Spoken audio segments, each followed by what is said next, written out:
Is that your technology or Um, combination? it's Chuck's. Yeah, it looks like a Chuck. Looks like a Chuck thing. That is a Chuck device.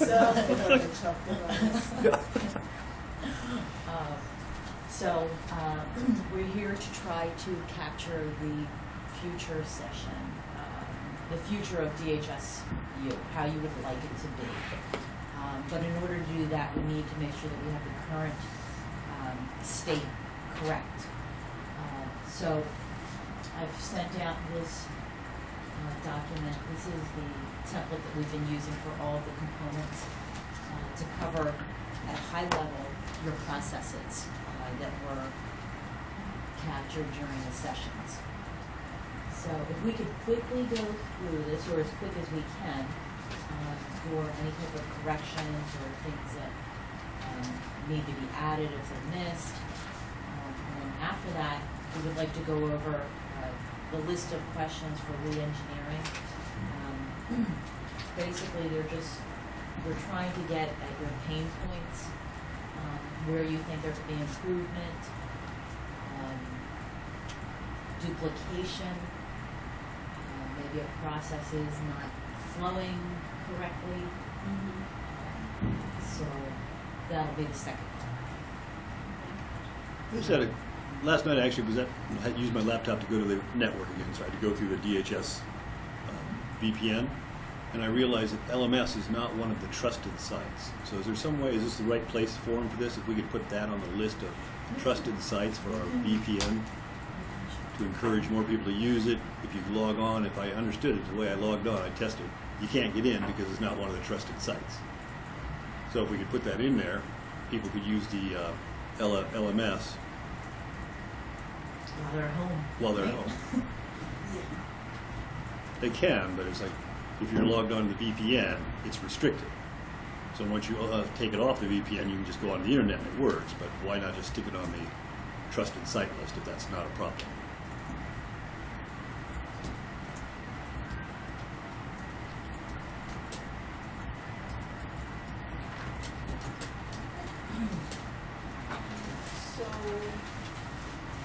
Hello.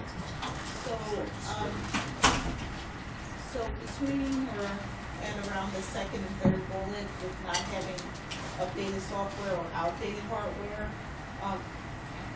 having usable hardware, like sometimes the computers aren't working when they're training in the classroom, and they don't always know that it's just not working. It's just that particular day for some reason. Well, is it the computer or is it like the site?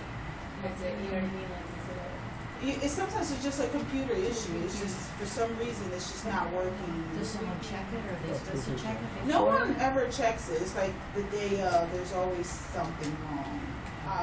So if we have 13 computers, maybe 12 are working that day, and we don't know why. We don't know if it's like an ongoing issue, but it does happen randomly for no reason or another. So just having usable hardware at the time that they need it. I don't think anyone ever checks the computers to see if they're running correctly. I mean, yes, we don't have updated Windows and everything else, internet and everything else that we need. But if we could have just the very basics, that the electronic equipment is working at the time. And this is the 18th floor, right? This is the 18th floor computer rooms. There's about 2 that they use continuously. And some of them may be working and some of them may not. But they never know when that's going to happen. And is it just that they want one, or is it? There's a variety of things that specific to, happen. What happens periodically, I think the Office program gets reinstalled, and then at those times, or for whatever reason, a printer is not hooked up to the computer. Okay. So generally I have them walk through it through, I think it's one of the default ones, Microsoft Viewer or something. That works 80% of the time, but the other 20% of the time, the people who have that problem can't use print preview during the whole class. So is it a matter of just like defaulting to a printer? Right, and so I know how to fix that when it's easy, but I can't stop in the middle of a class when it's not easy. So I tell them, sometimes the XPS viewer works. yeah, sometimes, Generic. yeah, that generic one down there works 80% of the time, but then the other 20% of the time it doesn't, and I don't have time to fiddle with it at that point. And it's very random, like Sharon But is saying. is it a complete loss of the training? I mean, Nope, it's just that print preview feature is lost for those people who can't get a printer Yeah. assigned to them for that day. Yeah. And it's just a real inconvenience.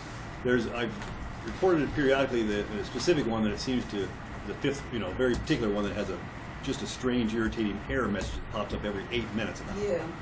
And that one has been looked at, but it still does it with inconsistency.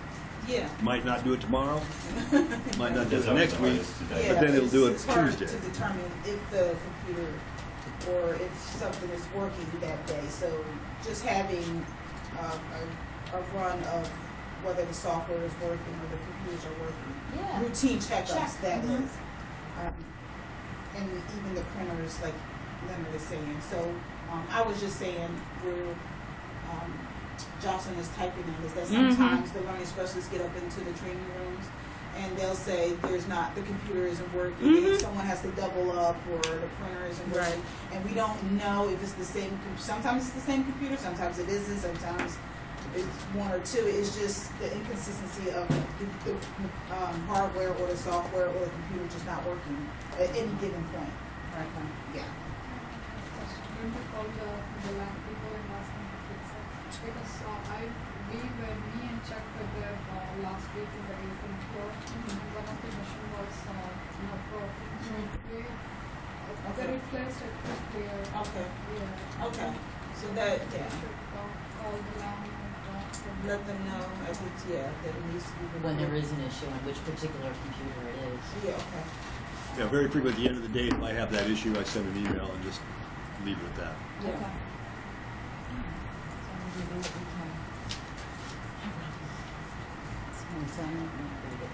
Okay. So right now we're just going over the handbook document. Okay. Or the template, to vet through it and just make sure that everything is correct in there, including everything. So I think you know everyone. We have a new colleague, Brian Roeder, who's Hi. a business analyst, and then we also have John Williams, who's also a business analyst. Okay. This is Robin. Robin Ciappellini. I think you know everybody else. Yeah.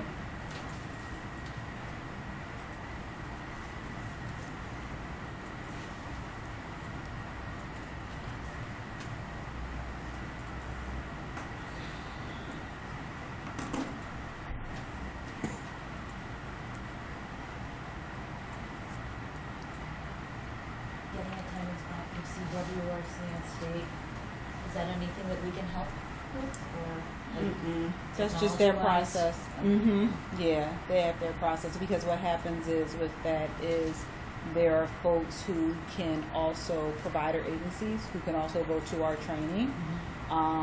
So with the CWRC, if a training is offered, yes, the social workers have an opportunity to go through LMS to confirm. However, there are also people confirming too, because it is a master list in the Southeast region. So right. all of these external Right. sources, it's not just So what CWRC is, once they get a confirmation list, they send it all back to us to say these folks have been confirmed. But there could be other people from the provider world or from another county taking training here. That will not need to go into LMS because they're not CUA or DHS folks. So I can't remember what we meant by review and approval process delays. I don't remember. It's been a while. I was like, well, yeah, it's kind of vague. I don't know if it has to do with the That might have training been. or the. That might have been from, because when we met, we did not have the 3-day window in. Oh, So if you go on LMS and register, yeah. the supervisors were not approving in time. So then we had to go in manually to do it. That's what we were talking about. Because this is way before we had that window where it's the automatic. If you don't sign, you go off. So is it still a issue then? No, because I think I It's all done. It's all done. State again, that was for the state again. Oh, that so the one? curriculum, so it's Yeah, about curriculum. Oh, they don't need the approval. The only time they need approval now is for anything that's with the laws. and regulations. Right, but if it's anything that goes into the LMS, they have agreed to come out quarterly Yeah. to review the documents. Right. And what Okay. about the credit hours? So, I think I mainly put that for the credit hours and The credit? yeah, review and approval process release in the credit Right. hours. So with the credit, if it's a law that is where we're asking to either do an instructor-led training on it, it has to go to the state for prior approval. But anything that we build content on that has really nothing to do with laws but just practice, it can go into LMS, and then the state will come out quarterly and review the documents and assign you'll get the appropriate credit hours as far. So yeah, that's not a major issue the way it was prior to before. Yeah, we got a resolution to that. Yeah. So you think at this point, does that need to be removed? That should be Yeah. removed. Okay. Mm-hmm.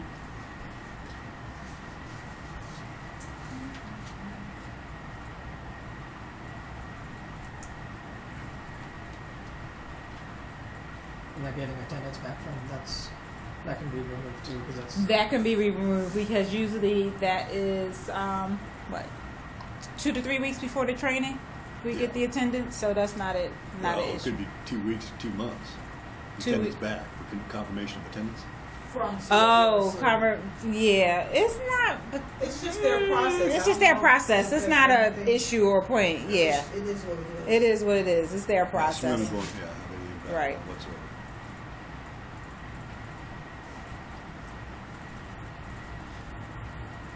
Are we good here? Yeah.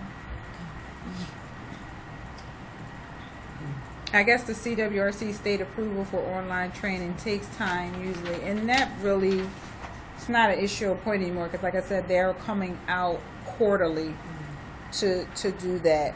That was the agreement. Yeah, so.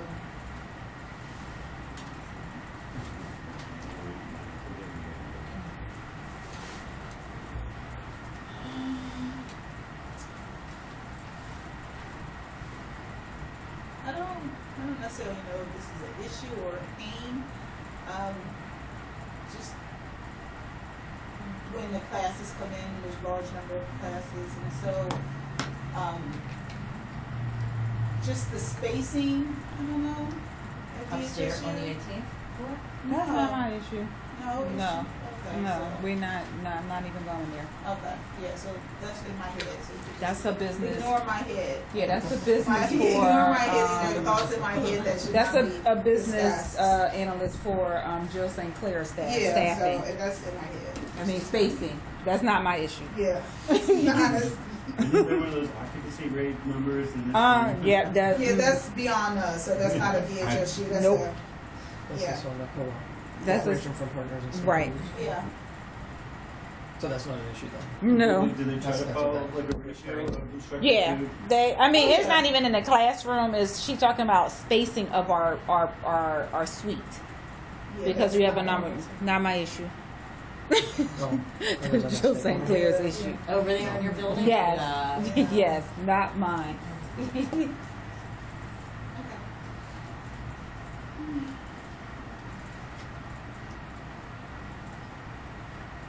Is it okay to move to the next page? Yep.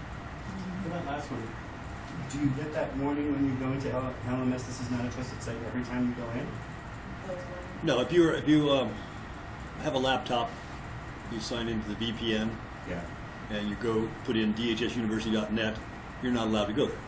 You're not allowed, or does it just tell you this is not trusted, you want to continue? No, because the folks use the laptop at the practice coaches, and I have not heard anything of that. I see more of that. That if you want to, you just press the continue button, and people press the continue button. And the other thing too, But- is you can have IT put together a simple certificate Right. that will allow you to make it a trusted site. So Yeah. you Right. say I verified that DHSU is Right, valid. because the practice coaches now, and also the senior learning specialists, they all work from laptops. So And sometimes, because the IPs Yeah. change and everything, they trusted it on this IP and not that. well, they basically have to have the VPN because they're out in the coolest. Right. So But see, they there's- have to have it. There's Yeah. that weird thing where if you want to go to your DHS email, you have to be in or out of the VPN. That's And those are the kind of things that I'm trying to avoid. I've Just, had that everywhere I've just worked. yeah, and you know, can't. put it And all in one from my box. understanding, You don't do you can't avoid it. It's Yeah. that's I worked what. at a huge Right. Fortune 500 company, and we couldn't get into our email if we were on the VPN. Yeah, yeah. But this is the IT industry Oh, that's leader. reassuring. I know. 500 companies I know. can't get it together. And they said there's nothing we can do. It's just They you weren't have. Fortune 50. Only Yeah. They said there's nothing you can do. It was a pain though. It's a pain. That's You're what in they the middle hear. of training, Yep. and you're told that if you have any last minute additions to the training, we'll email you. Yeah. Right. Yeah. Right. Is that formula?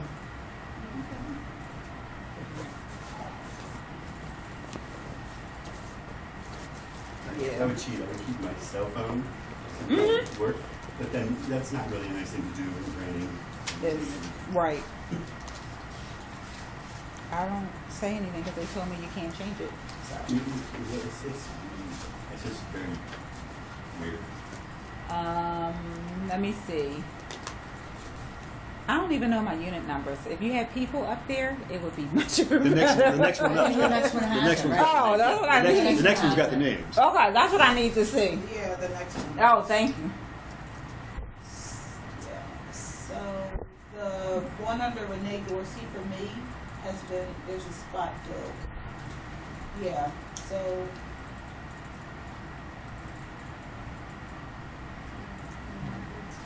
Oh yeah, we can switch some. Some people need to be switched. but then I was approved for 5, so then that still leaves a vacancy. Mm-hmm. Something else, right? So we actually need to insert. Insert a name and then insert another vacancy. That's one. No, it's on yours. Oh yeah. And then, yes, old. because This is very Rochelle- old. I got more folks and everything, so we can. I can tell you who they're. That's why we like the first one. Mm-hmm. Would it be easier just to send us the updated? Yes. Oh, okay. Yeah. Okay. That Yes. would be. I have, and Michelle is working. Michelle has one, so we can send you the updated one because I have like more senior learning specialists. Some of the practice coaches have moved to different ones Yeah. So because they now have. I have 10, so each one will represent one KUA. One supervisor will hold one KUA. So practice coaches are moving under one person. Okay, so we'll send an updated one. Yeah. Yeah, we can do that.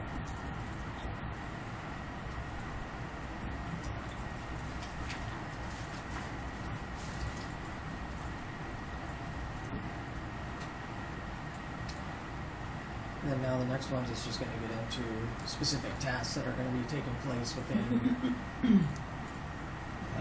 your area. Mm-hmm.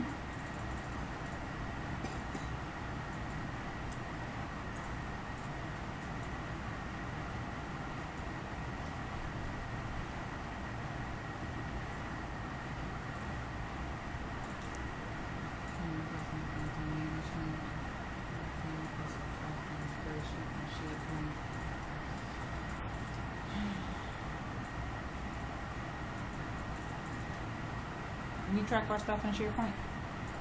No, I Training track request. it in Excel. Right. That must be. That must be something the senior learning specialists do, track their requests for brown bags and stuff. I know they put some stuff in SharePoint. Yeah, they may. But I personally don't. Mm-mm. Yeah, it comes in different ways. SharePoint, Excel, spreadsheet. That's why I All the try to- requests you need. Yeah, when you're talking about requests, it comes in different ways. And I'm just talking about for my particular section of DHSU, not even Kyrie's, because you need to talk to him about his. But ours come from, our tracking is the senior learning specialist could be out in the KUA, and the KUA asks them for a specific brown bag training, and they'll log it there. But it eventually comes to Sharon's spreadsheet, because we always, then once we have the dates and all that stuff, we write that down. So for the top one where it says training requests may come through management, do you also want to say from KUA too, because they've asked for certain things and we just are learning seniors? But I thought that says training requests may come meeting request. Like that's to me. I was thinking up there with anything meeting with KUAs or other supervisors at DHS. But management, I would specifically put management. It really should be upper management, like an operations director or deputy or the commissioner, because we've gotten those too.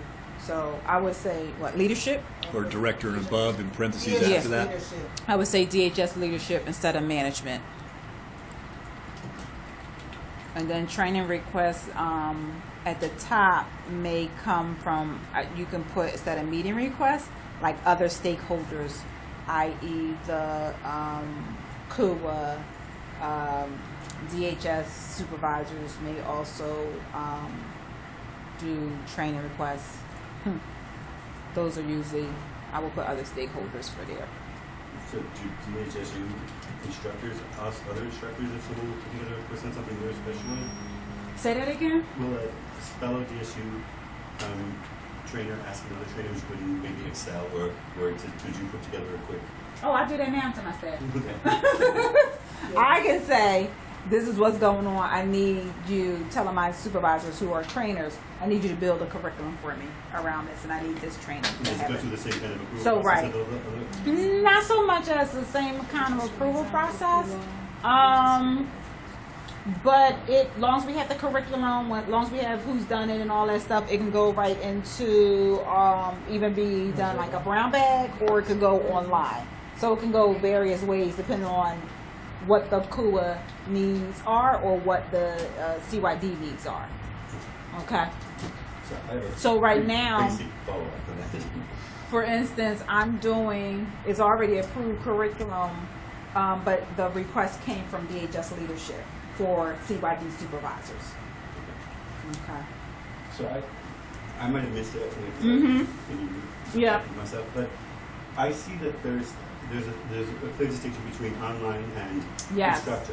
Now, is that a black and white thing, or is there also online instructor-driven training? No, So there's none of that. Where there's you none. might- We're not that people- advanced. So there's no like WebEx No, or we're not. web meeting, or, Not that Net advanced meeting. yet. Not that advanced yet. and it would probably save those people coming from the other Yep. counties. Yep. Not now. Our partner CWRC is advanced because they house the training, so they can do WebEx, they can do Do they have that big online. smart wall? Yes, they can do instructor led. But here, our learning management system is not that advanced. It's either instructor led or online. And from what I've heard, I know you hate to leave 18th floor, but do you ever have to go out to like a satellite location and do?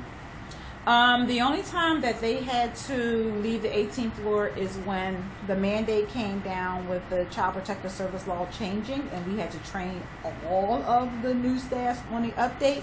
We had to use Tuck's computer room because that held like probably a total of 35 to 40 people at one time, compared to the 18th floor Which only goes holding up about 12. I ate above 10 Yeah. when I trained. Yeah, 35. because it was a massive Handful. training that Yes. came.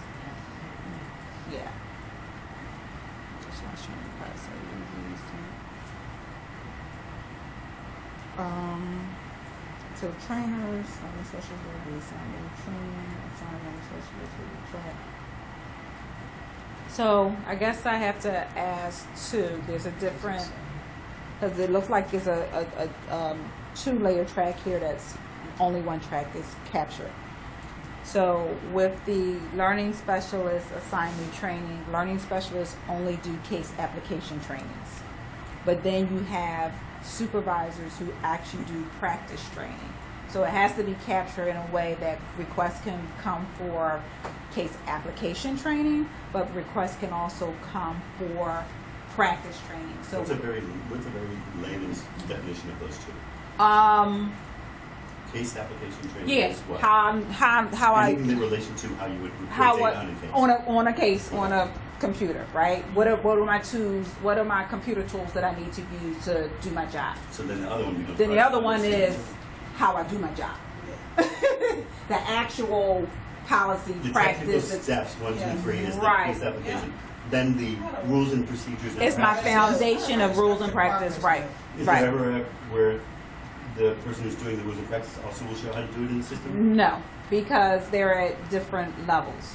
The ones who do it in the system are at social work level, and then the actual trainers are at a supervised level.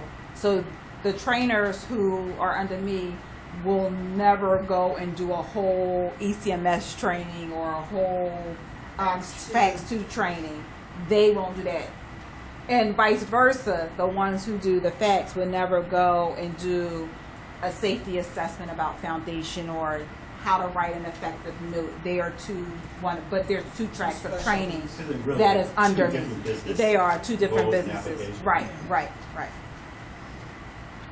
So that definitely needs to show, because what I see it, but it's not clear that it's 2 tracks that come under where we could be giving some training assistance for policy and practice and also case application. But that doesn't really divide the group when you do these group trainings amongst each other. Or Okay, I'm a little bit lost. Tell me what you mean. you don't have like subgroups where we only do the case base and that's what we do, and it's like that. It's like that. Yes, it's definitely like that. So Yeah. you wouldn't have a situation where the person who's doing the case base wouldn't have business questions about the process. They could. Because here's the thing, this is why they are social workers First. they're social workers first, right?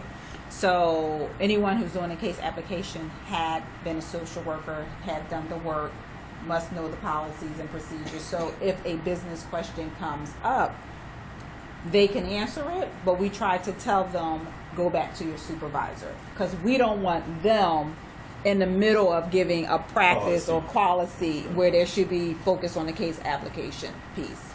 Now, sometimes because who they are and who we have, they don't want the person to struggle. They will give them the policy in the process and then say you need to go talk to your supervisor. But technically they'll say, I'm really here to teach you the case application piece, the tools that you need to do your work. The part that I'm having the conceptual problem is that you have that person you're training has to do those two things. They have to know the policy and they also have to do the data. Right. But they know the policy already because that was their previous Is that a role. prerequisite to the data? Yes, because as a person training you on how to do a structured case progress note or how to, access ECMS, you don't come to that role without being a social worker first. So the foundation is social. So the work. sound Yes. there, so it's That's the already set, foundation. right? The So it's already foundation. set. You may learn a little bit more because during your course as a social worker, you never had this experience on your case, but now you have to know it because you're telling someone how to use a tool to do their work. And sometimes I ask questions that seem obvious, but No, to someone out I'm there, glad you and I like asked. to, I don't want to have any preconceived notions. I don't want to make any assumptions. Yeah. The other thing too is that would make it seem like the case-based trainings would be more demanding because they know their social work and they can understand the instruction of the policies because that's what they've been. Right. The basis of Right. education. thing. Right. So is that kind of like the folks when the speed of the case training is a little bit at a more tutorial level? It is because for them they try to step out of the work that they used to do before and actually just teach what they need to do in the computer to get their work done. Sometimes you can't see it. 'Cause Right. It doesn't fit. Right. Perfect. Because when we build tools, we build them to support the worker. We don't build them based upon the foundation that I learned or the process that I'm And that's taught. why It's really this just to is so help. critical, Right. It's just because for me we to help need the that. work. We don't have that. Right. We don't know how it Right. should feel. Right. So we get that from you. So for a prime example, if they're training on a structured case progress note, they're not training the information about what goes in the 6 domains. Although they know, But they're not training that because the expectation is you already should have had that training. Now I'm just showing you the note so that you know where to put things at. And then the curiosity question, whenever there is maybe a systemic change in the application due to a rule or Yep. an IT change, is that an upheaval in their data entry? Is it a big So- learning curve because it's not their primary specialty? Not a big learning curve, because they are always taking training and keeping their training hours and stuff like that. So not a big learning curve. What the struggle is building upon the new changes. So for instance, we added something where, oh my God, when the note changed with the new regulations that came out. Before, if you didn't have face-to-face contact, you had to document everything in the contact log. Even if you talked to the subject of the report, the parent, mom, dad, child, if you didn't have face-to-face contact, it didn't have to go into the log. When the new law came out, it sort of kind of threw our contact log out the window. Could it just change the label, just ease some of the confusion? Sort of kind of threw it out the window, and really their job was to actually just train on the tool of the documentation that now, if I have a telephone call with mom, you can't put it in a contact log. You now have to do this actual note, and this is what you fill out, this is what you need. So it's I guess you want to say a dual responsibility, because legally they are DHS employees, they are social workers, but their roles and responsibility is to train on a case application tool. So not only are they held to that responsibility, but they are held to knowing the practice too. So And the reason why I'm kind of asking like this is because I started out as a trainer. okay. And you would probably agree with me, we were always in the best position when we were training. When something didn't seem right, we would say, that shouldn't be like Right. So Right. your input on what doesn't make sense on Right. the screen is really valuable, because usually sometimes that's coming from the people you're training it to. They say, why is that thing there? Right. And that was the struggle in the beginning with this system and changes. A lot of the changes that occurred, we're at the table now. The learning specialists were not at the table prior to me coming over there, because they were the folks who were actually working with the workers. How can you train it if you Right. don't understand it? Right. And they were working with the workers, and they're getting feedback from the workers like, well, why was this and why is this? And they're like, I can't tell you why this was made because I'm not really sitting at the table. If it doesn't make sense, but it had to be that way, at least you had Right. an explanation as to Right. why it's that way. Exactly. So, And if you don't have that when you're training, and you're like, why is that there? And you're Right. like, I don't agree with it. Right. That's a very awkward right. So situation. now that they're at the table, they can play a more role at the development of the tools that But support understand, the social one work. thing I always say, and this is, I mean, it sounds like, you know, VMG Premier, like, the whole thing is that you're not going to get everything you want. Yep. You're not going to get everything you want. Yep. But we come to the best compromise Right. to make it as Exactly. best we can, both from a technical and from Right. a training Right. perspective. Well, I always say, you know, the computer tool, the computer is everything you used to do on paper. There's nothing different from doing your foundation as a social worker. You just now have it electronically. You give me flashbacks. So, I used to tell, when I Right. first started teaching on DOS, I would tell them, think of it as an actual filing cabinet. That's it. And It's the just files a are- right. It's they're just only in a drawer, electronic. that's a folder. Right. Just like a folder. That's why they call it a folder. But people, they don't like change. But, I always have the anecdotes, but I have a really quick one. I was training on for an agency of the courts in Philly, and every day they usually would come in and print out their case notes every day on any case they might touch that day. Right. If they had to update the case note, like put in the narrative, they would rip that one up. They just did, it could be 17 pages, and then update a new one and put it in their 12. Wow. And I would tell them, you don't have to do that anymore, because they were doing it to verify that their note went in. I said, you can pull it up on the screen now and Yeah. look. And the woman's like, you know what?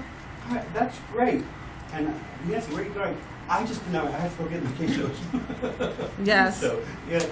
It's still here. But you know what? I'll tell you the follow-up to that. 5 years ago, I went to a DC court where the judge said, I'm not going paperless. I can't. I have to have the paper in my hand. I visited him as an update. a year ago, and he said, "I forbid paper in my coat." And that was so wonderful. I never expected a judge who had been on the bench for 30 years to say, "No more paper file." Right. I was happy.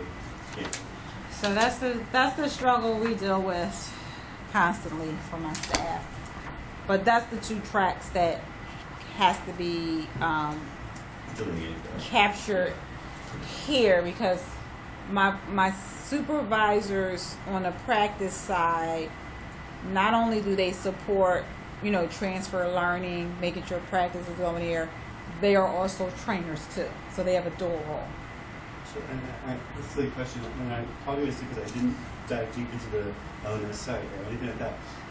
Are the courses set up very much like a college with named prerequisites? Like, if you're going to take this case narrative entry, you have to have the policy on how to enter a narrative? No, not set up so much like that. But if you take it depends on what course you take, because there are some courses that have a prerequisite that you had to take this course before you do this. But it's not something that goes in and say, oh, you had to have, child protective service law. Right. It does. The only prerequisite may say is like, oh, this is for social workers, case management directors, or supervisors. For example, when the CWRC offers courses, training courses for instructor-led, they may say that this series is for supervisors only. Right. But you may have a social worker or an analyst that somehow sneaks into that training. Without the SDS training. Well, might bypass the process and seek and get into it, or they might have a series of trainings and say, before you can take this one, you must take. Right. I mean, why would they do that? They're going to have to take it again when it's ready. That's human nature. Right. You don't always follow rules. Right. Yeah. I want to talk. We are. So that's new task, new training responsibility. So that's basically, hopefully you captured what I was saying. Probably better. But what's so as a learning specialist, will be assigned, and then the supervisor is The supervisor is the senior learning specialist. senior. Yeah. So it's a practice coach that provides a different type of training, is that what you're saying? No, it's the So learning. it's to- Yup, the learning specialist does more of the case application training, but the senior learning specialists, which are the supervisors, do Senior. the I thought that, okay. They do the actual Case. practice kind of stuff. Yeah. In general, have they promoted up from application trainers? No. I was going to say that would. They are social workers, though. They're promoted I know with what them, you're but they were social workers So throughout the senior agency. The senior learning specialist supervise the practice coaches. The learning specialist. Oh, you can say are senior supervised by learning specialist. Take out the M. Different. Okay, so they're, Yeah, the Yeah. learning specialists are different. Just take out the from M. practice coaches. Senior learning specialist. And the practice coaches are different from the senior. We just say learning So the SLS. promotion track is difficult to figure out. Yes. In a way. Yeah, that's the You- senior from learning a- specialist. You can Yeah. move from practice coach to senior learning specialist, provided that you took the test and become a supervisor and you have the master's degree. Right. Learning specialists are social workers. They're the same as a practice coach. They're in different divisions of DHSU doing different. Right. Different processes. responsibilities and But they're processes. equally The same. The same. They're all Right. social Different workers. responsibilities. Yeah, and learning specialists can become supervisors provided that they take And they have the to training understand. and they can Right. become something else. Right. Yeah. So, just another question. Sometimes when you would do this, like. Senior update sign. training, You can put senior sometimes less the students supervise have, I really practice like the coaches. training, But I don't think I got it all. Can I take it again? Supervisor. Yeah, they supervise practice coaches. Yep. I mean, it's up to them, but they really should be sitting down with their supervisors and talking about their What they didn't individual get. training needs and what areas that they need to work on. So if they come away from a training feeling like they still didn't get it, then they need to have a discussion with their supervisor about what exactly is it that they're missing in their life, in their training and professional development lives. So then the supervisor can say, well, maybe you should start taking this as a foundation so that you can understand what came out of that training. Because if you take a training on basket weaving, but you didn't take the prerequisite to learn about what exactly is basket weaving, you might not understand why you're doing basket weaving. So that's where we try to tell people, in LMS that there's an individual, what's the acronym? IDP. Yeah, an individual development plan where you can Look at your identify your strengths and training weaknesses. needs and your strengths and weaknesses. But before that, you really should be sitting with your supervisor to talk What you talk think. about it so that you can develop it and move And they're in the best forward. position to tell you which courses would help you with your. The supervisor Right. should. They should. Start with the ITNAs when you come out of training the course that you should sit with your supervisor and identify your strengths and weaknesses and go from there. Right. They should. They should. They should. That's so the just key want to word. make sure. So supervisors, senior learning specialists, supervised practice coaches, and they're assigned to practice Yes. application training. Yes. Yeah. They're assigned to practice. Right. Yes. I And the just wanna learning make sure that specialists are that's- assigned to case Right. application. They do practice.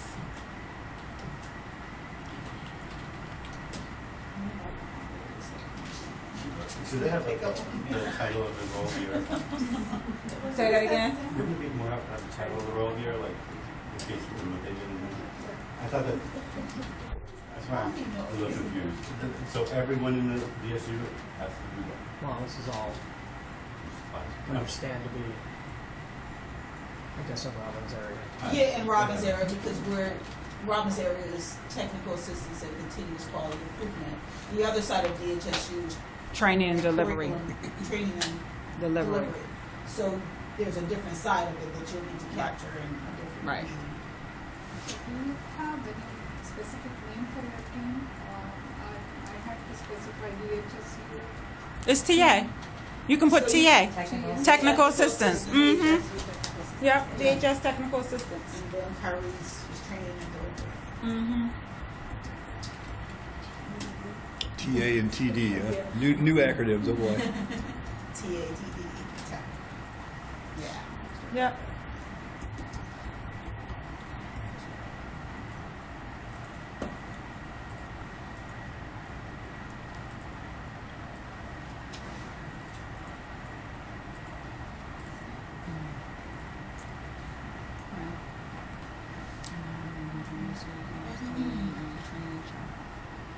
Just IT will train the trainers on the function.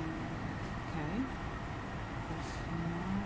Application specific research topics.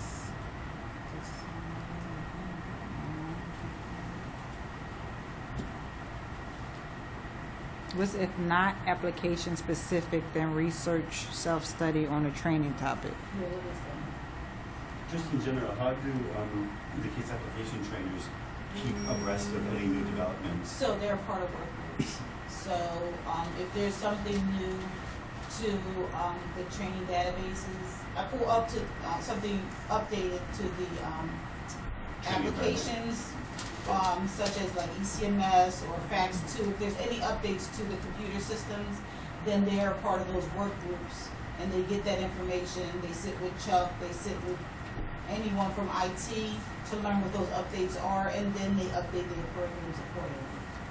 So that when they are training the next class, they're aware of the new updates. So they're ahead of or up to date or up to speed. So that's it, sitting through work groups and being a part of work groups.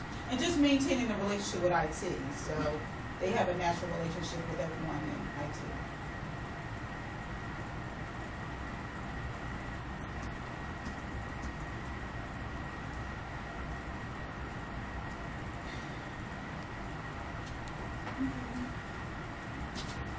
And then that begs the question, how do the process and policy supervisor trainers keep abreast of the changes?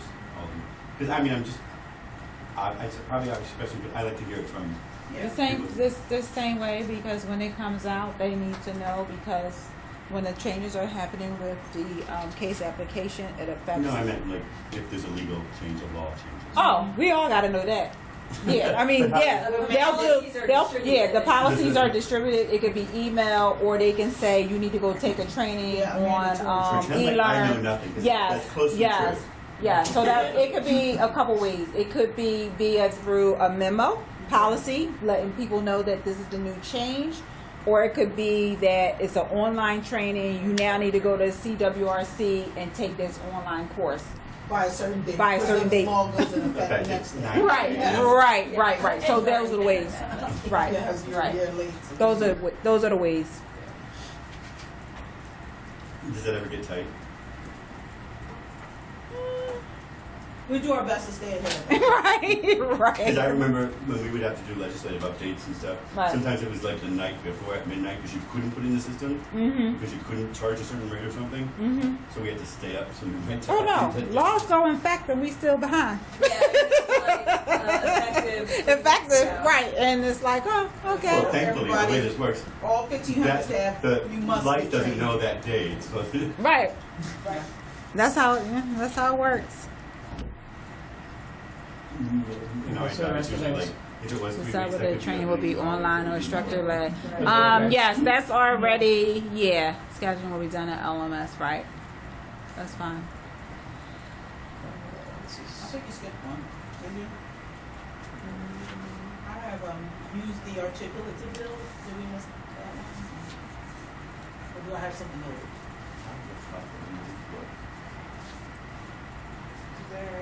Oh, might be after Yeah, this well, one. What page are you on? I'm on page 12. This started on page 11, and then then I have 12 and 13. Okay, This and is which, 12. which are you?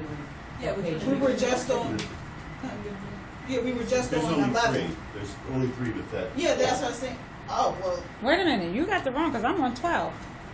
I Did you think just print? Well, maybe mine was numbered. Did you print out a new copy, the one that I said print this out? Maybe I did. Yeah. It's the old copy. It's the old copy. Sorry, Another you copy? now you sent me and I printed from that Oh, without from the summer. Yes. Ah. Ignore me. Yeah, Ignore this is me. the late. I'm like, Okay. things in my head. Just ignore me. Let's move on. Thank you for taking the heat off. No problem. Yeah, we So don't this know. is the new one. Yes. So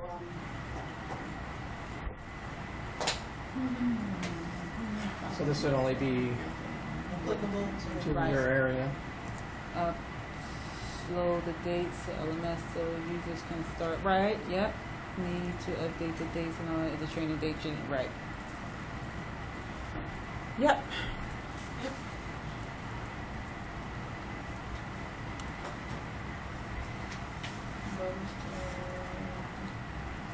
No, we don't register no more. They register their own selves. users can register themselves. Yeah, this is just for the staff. Staff. So, So the yeah, staff register. Okay. registers themselves. Okay. Got you. They'll register. Yep. So from Yeah. there, Oh yeah, all that's up to Yep. date. Good job. And for what it's worth, it's 3 work days, third line down. Yeah. Work 3 days. business days. Yeah. Yep.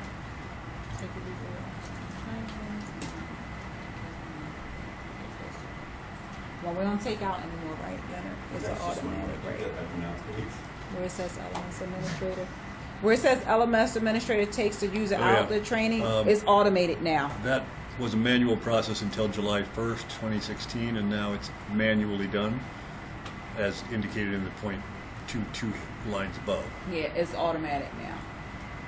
okay, so this is all. So that's obsolete. Yeah.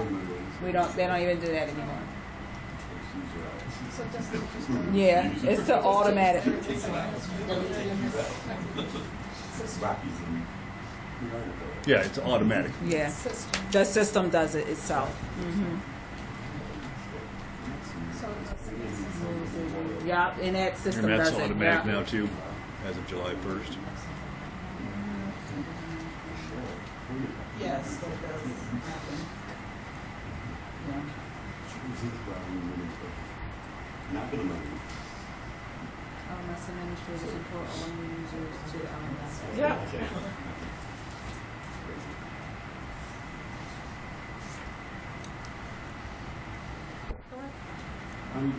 Yeah. I hate flow charts. You never know where it's going. I don't. I don't like that. Anyway, I can show you this one. This one makes. I don't like that one I don't either. like this one at all. No. This one is pretty though. Look how big it is. Yeah. So it's blotted together. No, I'm good. It's like a little Christmas tree. It does. Is this the game of life or shoots and ladders? So that's just basically saying how the work flows from one. Oh, yeah. Okay. It is exactly the same as whatever you So is said this, with yeah. us. Oh, okay. Put it in the second So, one.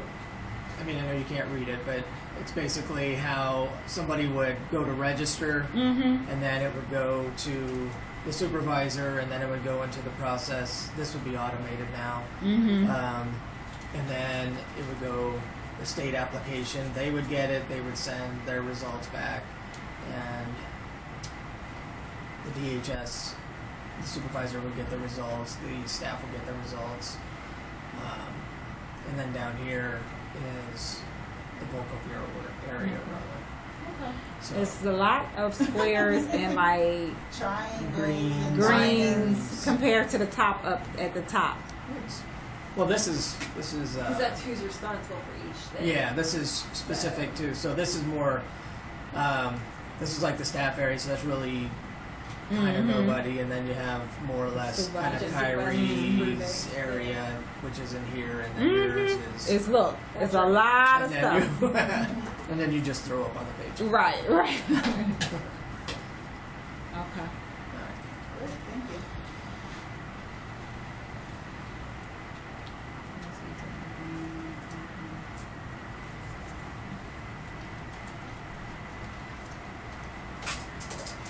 Do we want to say receives a curriculum? Because this is talking about registering for on LMS. So it really is they're receiving You talking about at the top? yeah, it Where says it's receive Kyrie's it says team? receive the curriculum from charting the curriculum. Did they call it a curriculum? I don't know. I thought they say what's the packet they received? It's the things of the training. I'm not going to name it, but it's not a curriculum because a curriculum is something that you're training. They're just receiving training dates. I mean, Kyrie's training team? courses. Yeah, she's at Kyrie's team. Right. Yeah, because I thought Founders he, Festival. I mean, aren't the mod, like, doesn't his people take care of the module training? They do, but we're talking about instructor led for CWRC. You have the OJT going through charting the course, but you also have people maintaining their 20 hours. So it's called the course description. That's what they receive. All the courses that's going to be offered from that time frame. Course offerings. Right. Does the preliminary But work then on the theirs is their curriculum? syllabus. Because it'd be multiple curriculums. Right. It would be multiple, but it's not a curriculum. It's multiple courses offered. Well, that's, Mother offerings. I think that's probably where his team gave you the name, and that's why it's Okay. So that's why we leaving it Because alone. theirs is very specific training. I mean, it is a curriculum to each training that they have to follow, and I think that's probably Okay. where- So I made that with a mistake. because they have to get that from the Child Welfare Resource Center. Like, they can't just go off with their own curriculum. No, they can't. It's just called course description. But And the anyway. college calls all their courses their curriculum, Mm-hmm. regardless of who takes what. Right. Okay, so it is, to LMS. Dates of dates.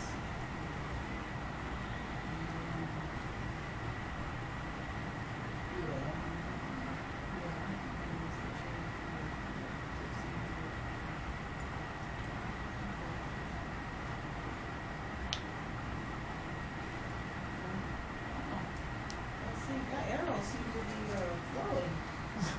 I was like, okay. Okay. Yeah. Good. I understand it, yeah. Is it accurate? Is it accurate? Yeah, it's accurate. Yeah. From like I can't look at like Kyrie's side. I just went from Robin's. Yeah, now. yeah. And Right. then that's how I was able to follow it. Right. So Where's Rob?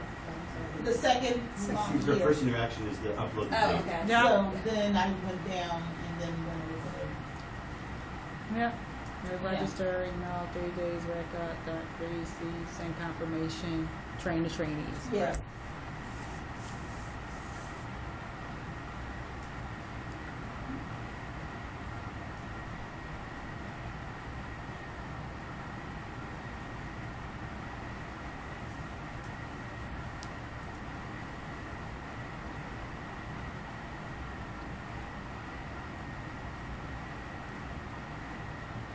So it's not just DHS Hall, it can be Cool Hall as well. Further down. In the task. Yep, in the task section. Yeah, there you go.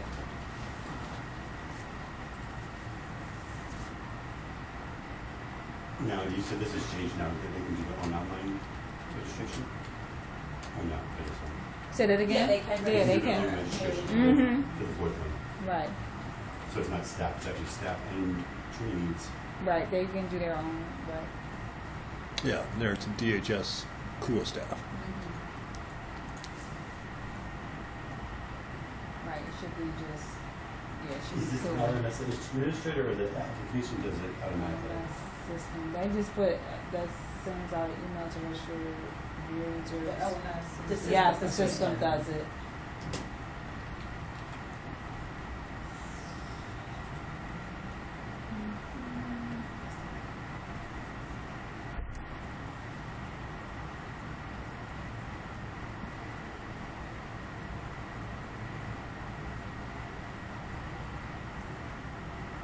This is cool stuff again.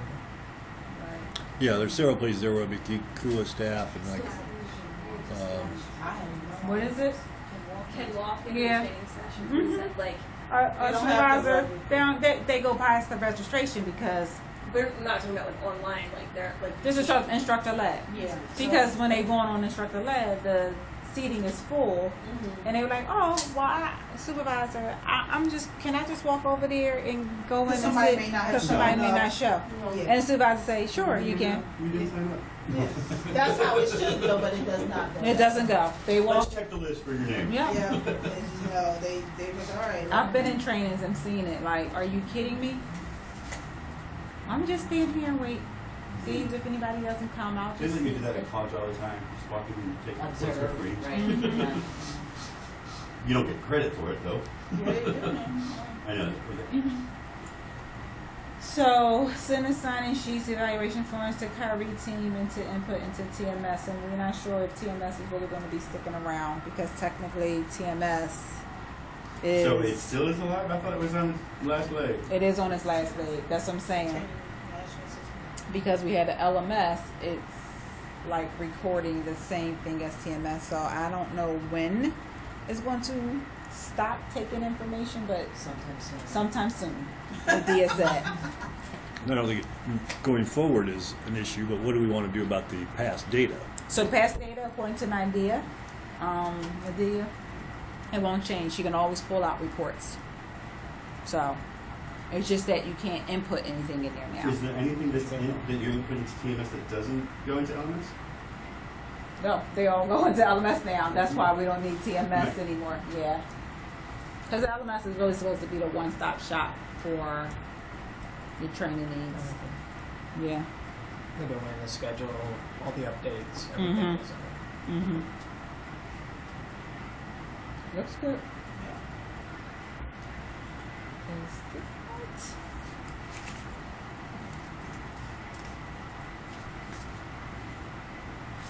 Oh, that's just what we just talked about, right? Oh, sure. there. Yeah. Okay. All right.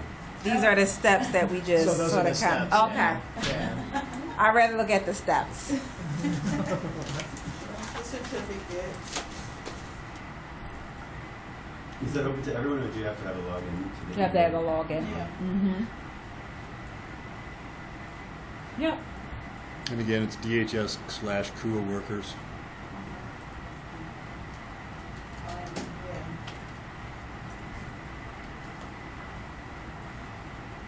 So Well, are no, the not uploads- for the the- certificates being uploaded to LMS now or still to No, TMS? it's still TMS. The- That's the- why we have. The Kula workers don't have to give their certificates to Kyrie's team. They have their own. It goes into their They keep go in their into file. their LMS own. admins and they Right. just add their stuff Yeah. in. So that's, the second one down doesn't Yes, have to you're be. good with that. Yeah, it doesn't That's have to be fine. Kula. Mm-hmm. And yeah, that's the thing right now because I don't know how many, if the system, the LMS is built to continuously have the certificates uploaded. Was it intended to be a DMS, a document management system too? No, it wasn't. Is It's not slow because of all the. No, it's not slow. I mean, the only certificate that they really are talking about moving to have it uploaded is the certification certificate. They Is the just paper certify. copy destroyed when it's uploaded? No, they still keep the paper So copy. where do you go if someone wanted proof of one? Where would you get it? Oh, you have to go to Kyrie's side. They'll probably have a file cabinet of The employees. and stuff. physical. A physical. So they keep everything. Right, they So keep everything. you're uploading it for what reason? Oh, Hey, love this. I don't know. Not my side.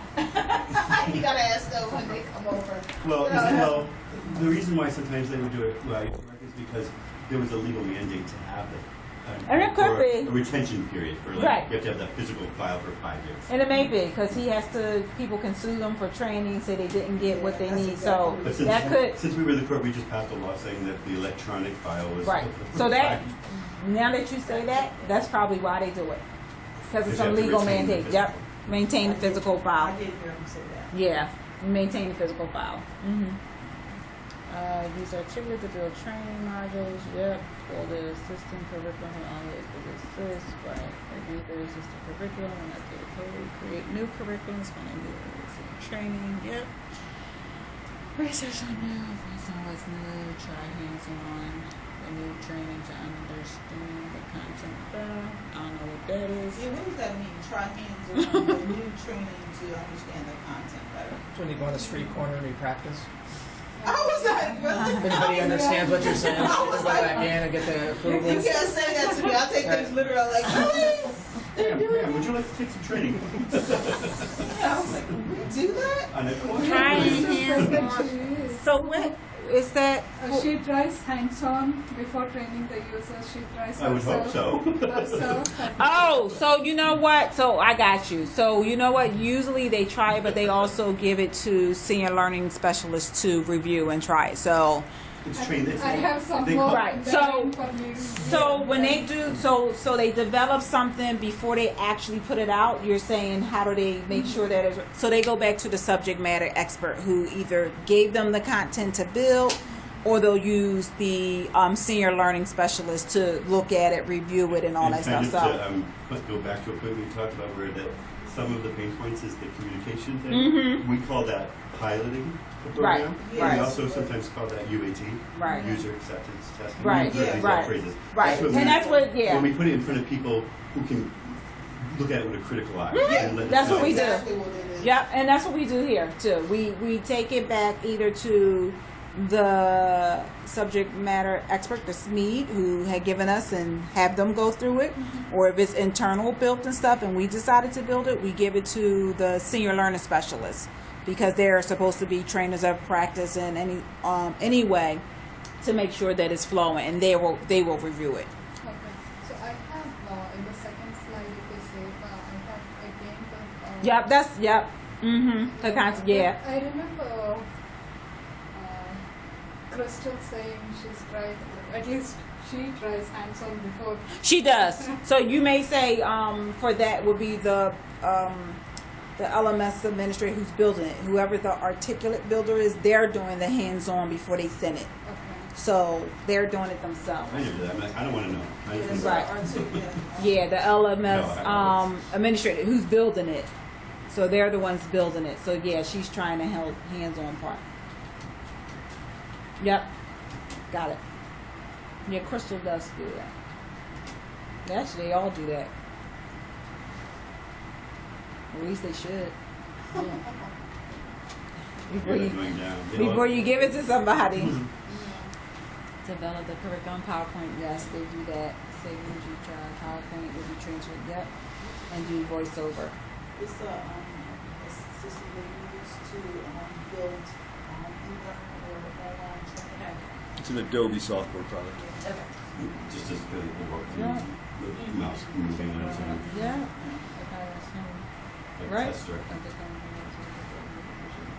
Site, right? Trainers assess the test site. Yeah. To the state for approval and get training hours. Well, if it's not, so the one that says if it is a new training, then send it to the state for approval to get training hours only if it's dealing with law changes. Everything else just stays on the LMS They do that quarterly coming in. So I would only put like, it only needs to go to the state for approval if there are if it's a training on Changes the to law, law. changes to the law. Yeah. So, when you get that requirement of so many hours a year, do they say half of it has to be state law updates and half of it has Nope. to? Long they as can it's get 20. any of them? Uh-huh. 3 from here, 3 from there, 3 from there. Yep. Long as it's equal 20. Posted training at LMS production site, registered training. They don't care which way you slice it, just as long as you get your 20. Yep. Posted training through If it involves changes to the law, so Surprise, surprise, lawyers have that 3 ethics. Training is orders, yes. Take evaluations for attending training LMS. Yep. Print out the certificate and hand copy it too. Yep. Enter a certificate into TMS. For now. For now. Because TMS is about to go. I just don't know the date.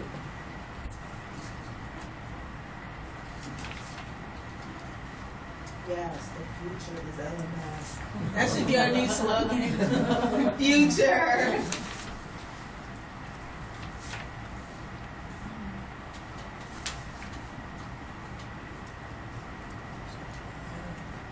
All right. What? Pennsylvania Department of Pediatrics. So that must be Crystal's Crystal's? stuff Oh, when she does the scan trainer? the scan. I was trying to find the right acronym. Which one is We have to it? put all that stuff in here, really? Well, she Okay. does it. All right. Yeah, she gets the request from the community to train. She sends it to DHSU. Oh, actually, it's Penn Department of Pediatrics gets the request from. Yeah, they get the request, and then And they they send send the it to email you. to DHSU. Develops the curriculum. That's the. So the Department of Pediatrics, they develop the curriculum. Is that even the thing? So, They already have a curriculum. Is it So yeah, it's. So let me put it this way. She is a co-trainer with someone from the medical field. So the training is already done and approved by the state under the Pennsylvania Department of Pediatrics. So she gets the request. Yep, DHS. They don't develop the curriculum. The curriculum's already done. it's already done. So yes, that's already It's done. like infant CPR, Right. and things like It's- this. Well, no, it's just mandated reporting. Mandated So reporting. it's Oh, already okay. done. The approval is already done from the state because they wouldn't be able to do it if they didn't have the state. But then the next thing is the schedule and time and the venue training. That's what they have to give Yeah. her. And then the number, manage the trainees. Yeah. So for this, all the first 5 or 6 steps, it's done by the Penn. Yes, all that is Only done. DHSU is doing, visit the site and. That's all we And do. co-training. Right. Yeah, and train. Exactly. I think the request can come from Yeah, more than put it over, Right. the that's Pennsylvania it. Department. Yeah, Right. The state could mandate a training on health issues. Right. So this is dealing with mandated training because it's a partnership between the doctors and DHSU. So that is correct. But now, because our curriculum, instructor curriculum, is approved for mandated reporting, she can also get outside training. So we'll still follow the same thing, where it would really be DHSU gets the request for community training. DHSU curriculum is already developed. DHSU schedules the time and venue, and then we manage the attendee train. We do the And training. this is in the instance where the program has already been developed. Right. When the This, request comes in. right. So this is in There the is something instance. in effect. Right. So this is in the instance that if it doesn't come through the Pennsylvania Department of Pediatrician, it can come from other providers out there, because the curriculum that we was certified is now on the state website. So she will be doing that training by For all the herself. time, or just this one? Or just Anybody this through the one? state. Okay. Anybody in the state Not just the CPA. who wants mandated training, they see Crystal's name, they can That's awesome. email her and say, we want this. So now this is outside. She's the authority on that. She's the authority on that. So this is outside of the realm of the Pennsylvania Department of Pediatrics, where she's co-training with doctors. This is now other people. But it's already been pre-approved. But it's already You can credit towards pre-approved, that 20 right? hours. So she just gets the request. You know, she sets up. You know, where they set up the venue. She just goes and does the See, training. that would be a good distance learning one. Right, right. But that, at the time that we did this, it was not approved yet by the state. So Oh. now that it is, and now she has gotten a That's awesome. request, That's a good thing. we now need to put that as part of one of their Their responsibilities. processes or tasks. Right. So it's the same. It's So just not coming from the so- pediatric. It can come from other stakeholders. So silly question, so when these other counties go to their LMS per course, they'll be there? Well, if the other counties go to the state, because all the other counties don't have LMS, they usually just use Charting the Course eLearn. Oh, okay. But if they go to the state website asking for a See main what's training, offerings, yeah. they will see her name as one of the instructor-led trainers that they can get. GHS. Mm-hmm. Yeah. Are you talking about this one, Mandated reporter training. Yes. Yes. So you already have it. Yeah. Yes, and now it's approved already. So send a request to DHS supervisor, receives a call, email from individual groups requesting the training. Send a request to DHS This isn't the supervisor. crystal one. This Right. is- This is the This is the general. This is the mandated reporting training that she's able to do. Right. Yep. Yeah. So you already captured it. Very good. Here it is: teachers, churches, daycares, Yeah, parents. yeah. Yes, anybody besides the Pennsylvania pediatric. Yes, 'cause that's separate. Because that's a co-train with doctors. So, yep, you got it.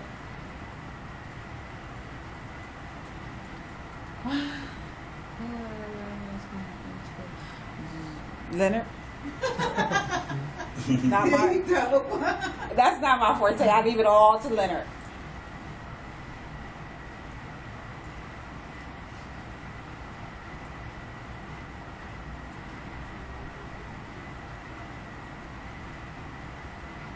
I don't see anything wrong with it. Okay. Is it in order? Is it right? Is it the process that they have to do?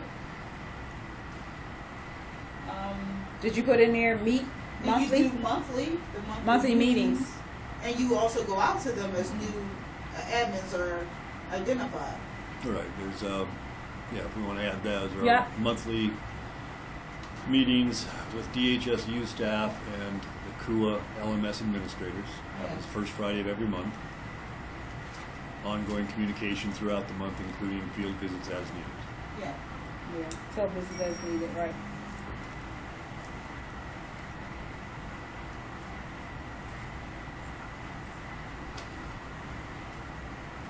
So it's still Yeah, and it shouldn't be cool LMS admin. It should be because you're DHSU and the cool LMS admin. So it's two, right? Leonard? Yeah, are the worker side supposed to be who the recipients are or the people It's giving you. it? That is Yeah. providing. Who's Yeah, providing so, it? yeah. So you do that, but the cool admins have the capabilities of doing some of that stuff. Wait, so it should be DHSU, LMS admin, and KUA admin? Yes. Yes. Yes. Right, that's the people, that's the target audience for the monthly meetings. Yes. So it's DHSU, LMS admin, and cool LMS admin. Right, Leonard? Yeah, they're all LMS administrators. One just works on our side and one on their side.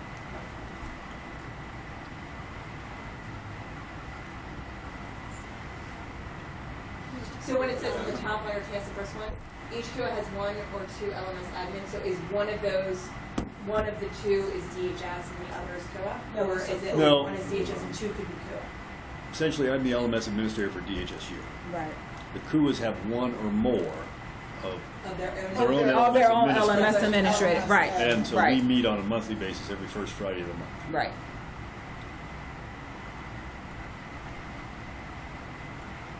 And you don't track their hours, and they don't track your hours. The LMS tracks it. Right. Yeah.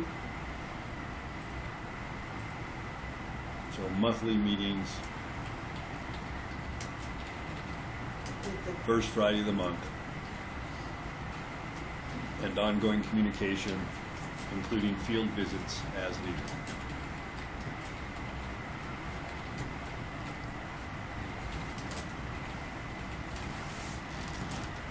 Including field visits as needed.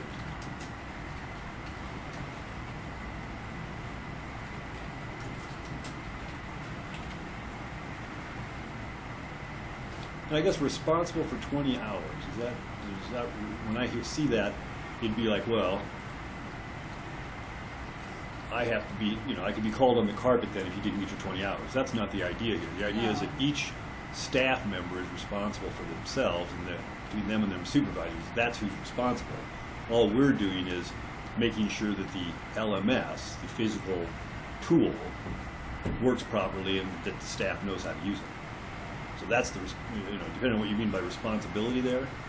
So you don't send an email or anything to them whenever there's 20 hours that's due? Nope, it's all in the LMS, and the idea is that the worker and the supervisor is responsible For their own training. for their own hours. training. So when I see that word responsible, that's where I'm, well, I wouldn't take that responsibility.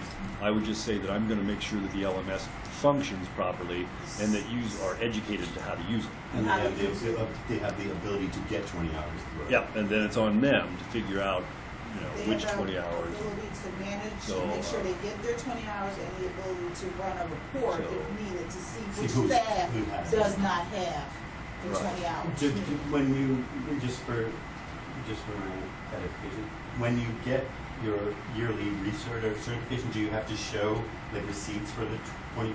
Because that's what we do in my profession. You have to show them that you paid for the 12 hours and that's what proves that you can get the license this year. I think it's not Is that how they- certificates are how do they the know? hours are tracked. The hours are tracked. At the state, even if it's a local LMS course that's outside of the state mandated report, The state- we'll train. If the state was coming in to audit and determine if our staff were up to date, Everyone has a file. they can do it. They can pull it from LMS if they needed to, right, Robin? Yes, because they have Read-only read-only access. to access. But like, I don't think, in fact, like every year, workers don't get like another certificate, like here's your certification for this year from me. No, you don't get It's a- just, No, you just get your certificate of completing the course. Right. You And if you don't. don't, though, you get a notice, right? No. no, So when we get here's the thing. audited, So We just really, get a so really, You get a thick letter. so what we get happens? official license. That's So in the You get a big thing like this, and you get a court order saying that your license is going to be taken away from you in 90 days, Right. and if you don't do this, and it's going to look bad. It says. So and then in we're going to put your the- name in the legal contents in the- here that you're no longer doing. In the old process before LMS came up, you had administrators owning the TMS database where they can pull a record and see if their worker is up to their 20 hours. So But that's on them. At the end of the day, it's on them. around, But you get the problem. right, around May or June 15th, We've all been there. people are running around 20 I hours. was thinking, I was thinking But- a lot of taxidermy. I mean, right. Just But to make sure you have now, something. because the LMS shows you what your hours are, you know where Where you you are stand. now. Yep. Good. So the That's a good thing. accountability is not also only on the worker, but now the supervisor has that visual now too to say, wait a minute, you only got 0 credit hours and we now in May. Yeah, And you got to have it by June the 30th. yeah, So, yeah. So they make sure. so they're supposed to be making sure that, yes, their staff is going to training. Yes. So, depending on what we think about that word responsible, I would replace responsible for with ensures LMS functions to track. Yeah. Oh, yeah, that makes yes. Ensures LMS functions to track, and I guess I would say the instead of for. Does that make, that's more clear? Yeah, that sounds good. For child welfare workers, not just CULA workers, it's DHS and CULA. Actually, this is the cool. Oh, it's the CULA. Well, guilty. I keep forgetting to read the top part. Duh. Okay. No. Yeah.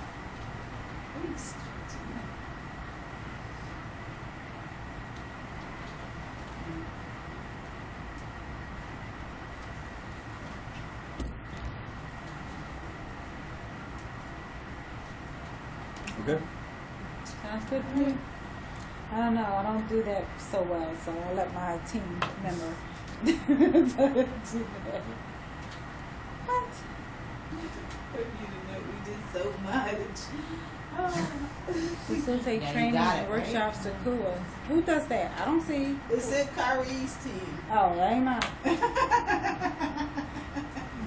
we're gonna leave that as is. Yeah. If they wanna do it, let them do it. No. This No, is is that what you talking about, Crystal, with the Yeah, this is Crystal.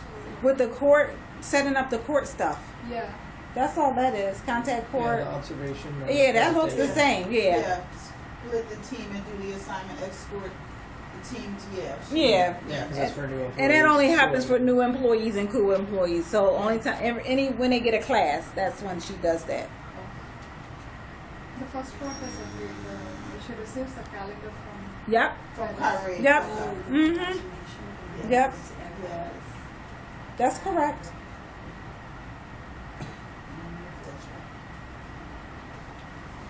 The AIC and PCA SUV tours. They don't do that anymore. Isn't that them? That's all Kyrie's That's team all now. Kyrie's team. They took it over. Yeah. So that's their team. You Yeah. didn't talk to him. They do everything. They took it over. We used to, because that used to be Jenny's job. Then they just, yeah. Let them have it. That's the thing I have to do. Just curious. Yeah. Yeah. Yep, we don't do that anymore.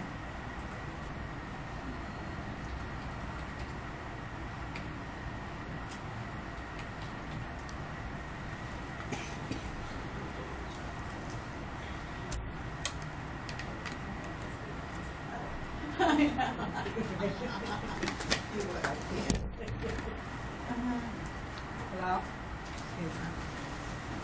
Hello? Hey.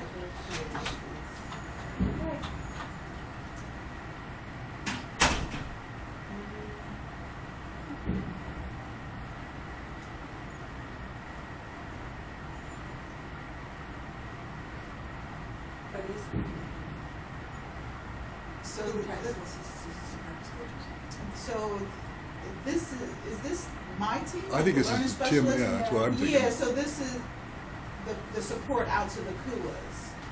That they- technical assistance. Yeah, so they go out to the KUAs to provide TA support.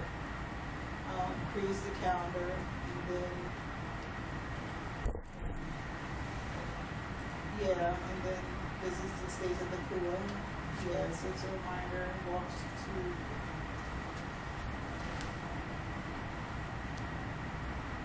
So they walk to the HSU team edition, or they? Who are team? The code team goes to the HSU team. Okay, I was like, they walk. Okay, yeah, I was like, they walk. No. This is the least walking city I've ever lived in. Yeah, now we're bikers. I live 2 blocks from 7-Eleven. When I moved and I started walking to get soda, all the way to the 7-Eleven. Yeah. I tried to walk my daughter to commercial, like, it's far, it's 3 blocks, I'm in the city. Yes. I walked to the Burger King, and people acted like I was going to Essington. It's like, that's far. By yourself? Yes, can I borrow your transfer? Alright, court observation. Oh, okay, that's my team, alright. And that's only for new employees, or is it? No, so my team, monitors, the core workers' court performance. And this came out of the, DRO clinics that the KUAs have with the practice coaches. And so it's to see if they're following the advice given to them from the practice coaches on following the court orders, on presenting well in court and following through.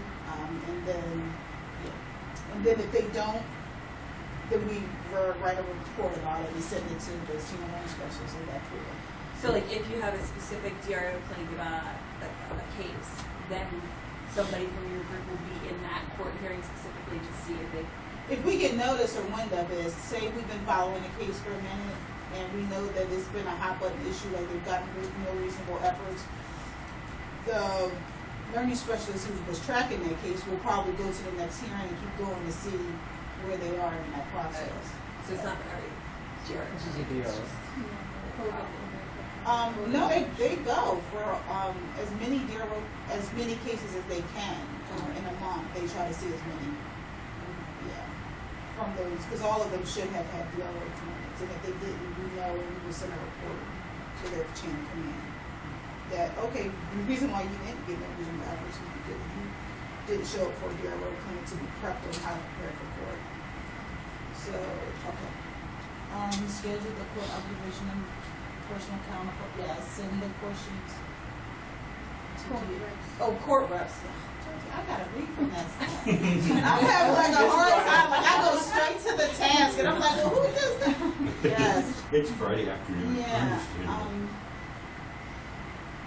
yes, Can I help gets you? them listed. Read from left to right. Well, if it were closer together, you would think it was a sentence, Yeah. but I wouldn't read it like one. Results of DHS2, results of the court market below. Yes. Yes. Yes. Yes, sends the court. We don't know which one you're saying yet. Yeah, I'm totally following her. It's so closer, the that's DHSU supervisor updates and maintains the KUA alert spreadsheet. No. That's you. Oh, that's me. See you. I'm a project manager. But it says There's slash there. There's no slash. Okay, so that's me. I update and maintain the spreadsheet. Yes, I send the alert to the senior learner specialist. Are you sure? Yes. wait, so if there's an alert on case DHSU team sends, so that would be you instead of DHSU team, that should If be. there's alert on the case, the learning specialist sends the details to me in the form of the alert. And then we. And then I, from that alert, send it to the senior learning specialist, practice coaches, and who are directors on the case. So you don't just update and maintain the spreadsheet, you also. I forward that spreadsheet, that alert spreadsheet. You don't walk it yet, do you? Yeah, no, I'm not walking. I'm confused. Yeah, so, the last one, yeah, go ahead, Judge. No, I was asking you to make it manager, so. So, yes. So she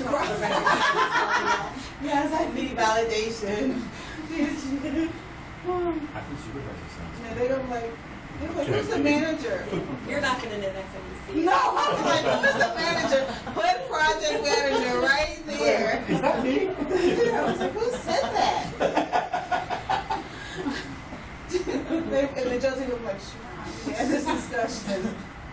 So do you want the one above that, if there's an alert, you just send details to DHSU project manager? Yeah, if there's an alert on the case, the DHSU team, which is the learning specialist, sends the details to the DHSU project manager or Yeah, whatever. post midnight.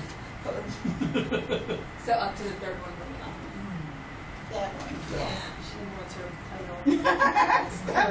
It's like, you make it sound like I'm petulant. Like, I'm like, I need my title. Why did you make it all caps? He was like, I'm sick of this discussion. Yes. Okay, thank you. And then, yes. And so then I send the alert to the senior learning specialist. Practice coach alert. And then we select them for the 100 days. Yeah, and where's have a his big fight. cases two? The alert case two is senior learning. Yeah, because they have different functions. As we found out. Yes, yes. So that's all You've perfect. made it abundantly clear. Yes. Manager to project manager. She said project was so that the 11th time we have this discussion, unless my title changes again, and I'm like, whoops. But yes, thank you. All right. Oh, she can stand. I'm sorry. Okay, we're good. We're good on this one. Thank you. Yeah. I like the sound of that. I know, so do I. That'd be nice. I like you. I mean, that sounds even good too. Or deputy. That sounds like Yes. Barney. That's Barney. Michelle. So she does. Oh no! I shouldn't say that, but that, when I think of Barney Fife, that's what I think of. Yes. Or Roscoe Pico. Yes. Yes. He just died last week.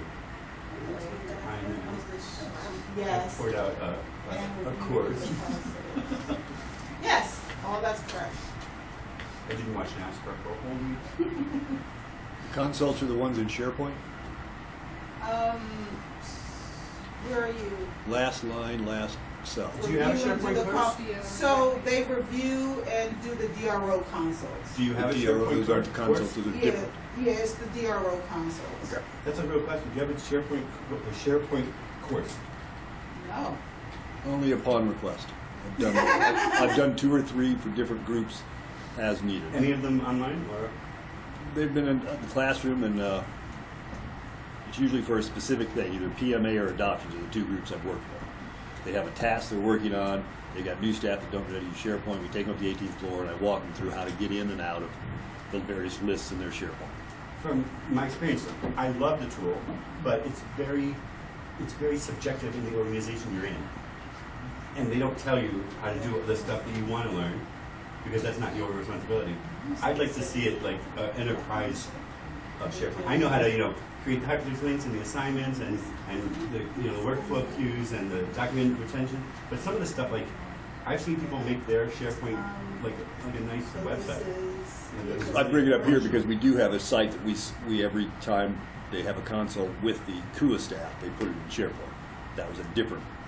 And because I was on the business side of the house, they didn't want me to do any of the HTML, any of the JavaScript. We're good now. Okay, so this is DHS support. So this is overall support, right? Okay.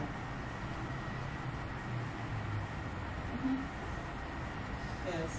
Could you show us how you grab that? Yeah, we were just talking about that. I was like, is it a force grab or is it like, we review the email and start Or working. maybe that's an acronym. Review. Get ready and Yes. Fail. bam. Start working on Yes. it. Yes, sir.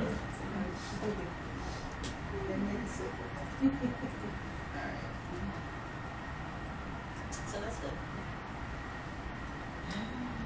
It's the end of the We're current- done? Oh my No, God. I'm done. We're done current state. That concludes part Not one. even. Yeah, it's just part 3 one. Part 2 to 10 will be next. Oh my God. That's the first quarter. Oh, wow, we're back to the spreadsheet. So this is more or less everything that we've gone through Okay. earlier, just at a global view. Okay. So the list of questions that we have here, Yes. if you can keep these in mind as we're going through this, so that if you have, let's say you want an alert or a ticker or something like that, you can point it out so that we can make notation of it here, that this is where you'd like an alert and it's coming from LMS or wherever.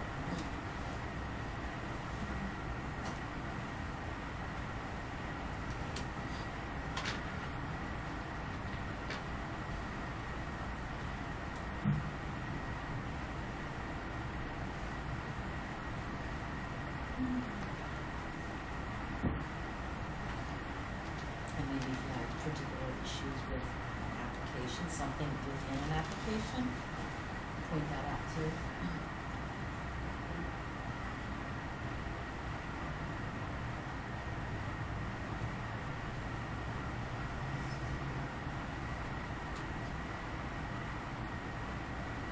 So it's basically taking everything that you do within your area, so you can receive the request from management on a online non-CWRC training. You can receive it as an instructor-led non-CRD.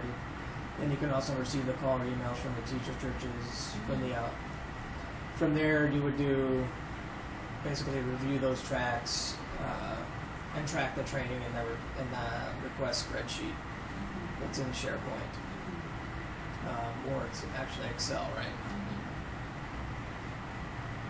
Is it was just Excel, or is it both? It's, so the senior learning specialist, if they get a request from the KUAs to do a brown bag, they will input it in SharePoint.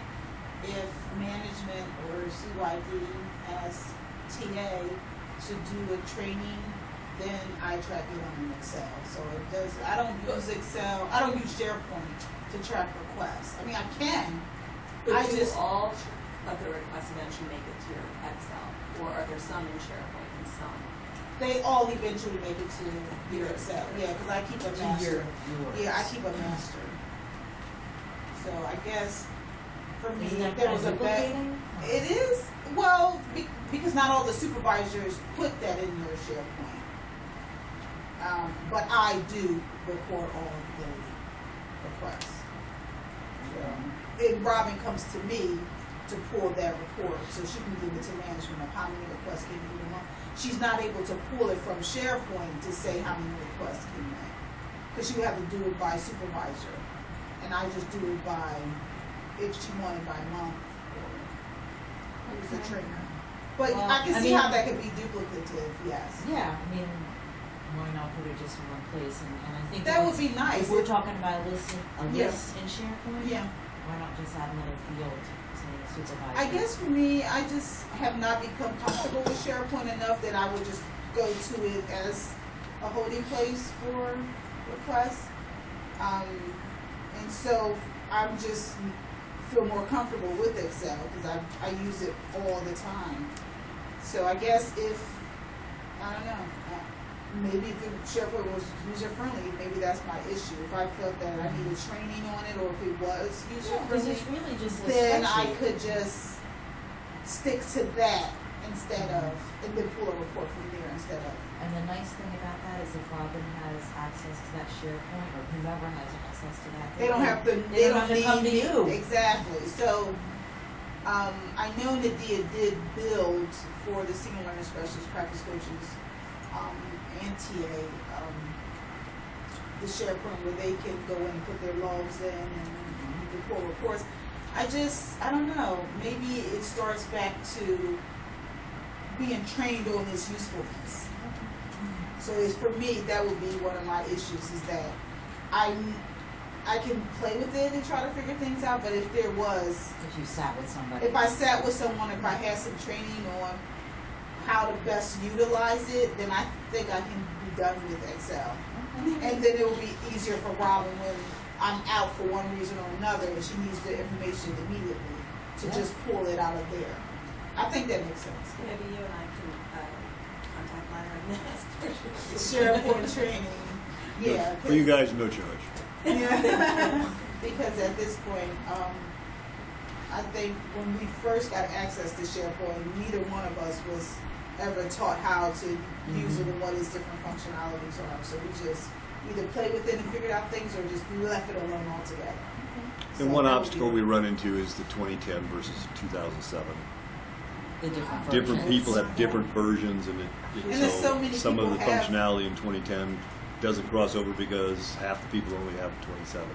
Yeah, and I feel like there's so many SharePoints. I don't know if that makes sense. Right, exactly. Yeah. How do I know what access I need, or do I have access to Yeah, Yeah, it's- because Strange. when I was in a different division, I had access to their SharePoint. And now that I'm in DHSU, I have access to this kind of SharePoint. But then Chuck showed me another SharePoint site for IT. So it just seems like it's a lot of SharePoints. And There is. And I think if there was a centralized, I don't know. It's just, that's probably why my reluctance to use it.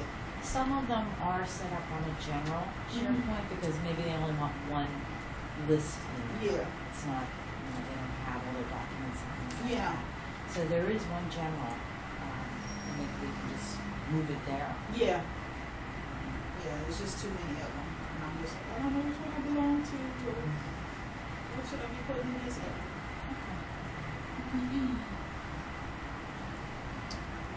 So then there's a decision where if it's new training that comes in, if it is new training, then there's the steps when you conduct the research, to develop the curriculum. Then there's a branch that if it's online and non-CWRC or if it's instructor led,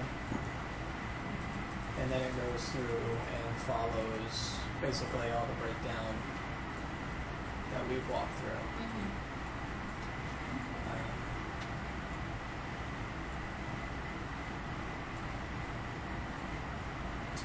So from there, it's just I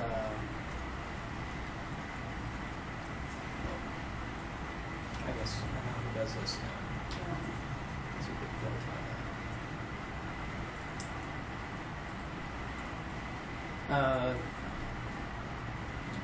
Is the G drive used in there when they're developing that PowerPoint curriculum? Is that where they store it? So they have their own personal laptops that they use, but they have been known to store it on the shared drive of staff development because sometimes it's so big it can't. No, won't it fit. It won't fit on onto there. their personal. Yeah. But should it be saved as a role in G? Yes, it's. Yes, should. I mean, Yeah. I mean, It that would- way. and Should be a you- You standard. already have it, you have Yeah, it should just different be a versions standard. from Yeah. your changes. Yeah.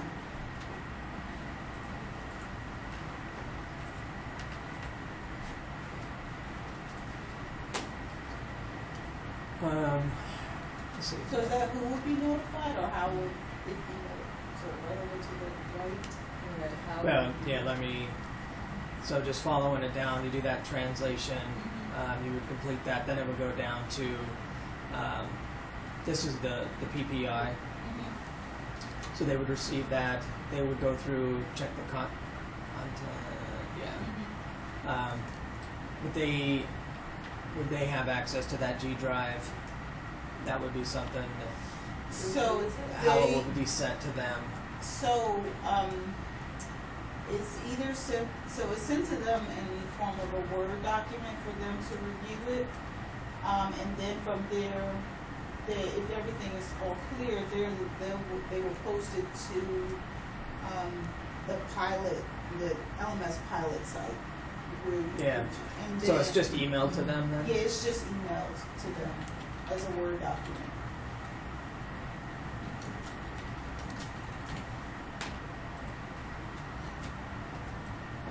They'll review. Now, if there's errors, is there ever errors? Always. So, Always. I mean, if there's something that they disagree with or that they, or have some suggestions, then it always goes back to the learning specialist who developed it to make the necessary changes. Okay. So they would just send the whole Word That's always document. through, yeah, it's always through email. They'll send their, their corrections, and then the learning specialist will, follow it and update it, and then send it back to them for final approval, and then they'll upload it onto the LMS.org. So that's there. Yeah. So then they would forward everything for editing.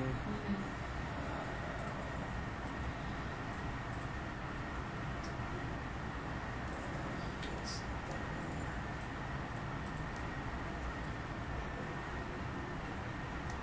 So if there was comments, and then from there,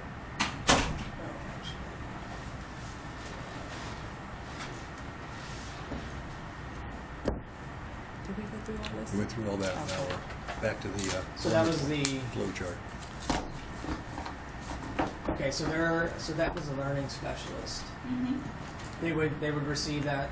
If there was errors, it would go back to them, and then they would forward to the PPI. So it's kind of like a twofold thing. And then they would receive it, then the PPI would receive the curriculum, and they would check it for editing. If there was editing errors, then it would go back up to the LMS, and they would do corrections, whatever. Okay, and that's all based off of email, right? That's Word documents. It's not the G drive.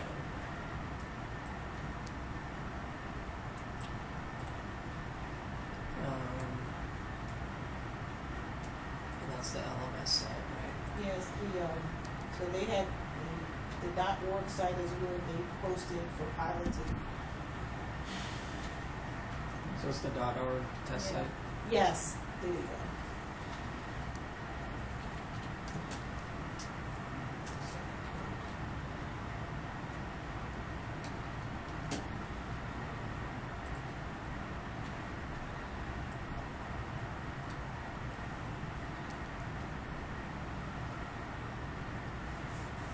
So then that's, so this is where, so once they post that .org site, then how does that, the learning specialist get notification that it's on the site, or it's been put up to the .org site? So the PPI usually tells them that it's been posted onto the .org and that it's ready to be. Okay, so they usually send them an email, or? Yeah. This is always an email. Now this is where we'd ask if there would be just like a tickler notification, so when they put it on there, it would automatically generate something that it would just Well, know. that would be wonderful, but I don't think we're there yet. Mm-mm. They just send an email. They just send the email at this point saying it's been posted Right. and it's ready for pilot.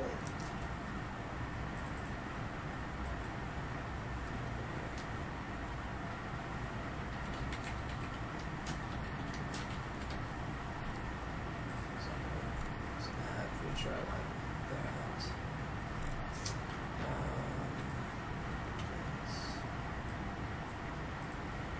So then they receive the notification, and then they'll test for.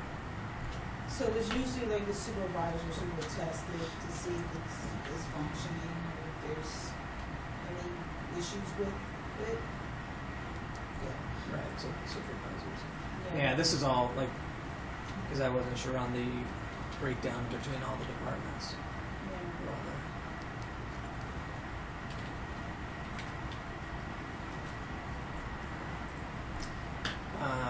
And this is where they'll forward it to the state to sign the credit hours. I think that was done. That's all done.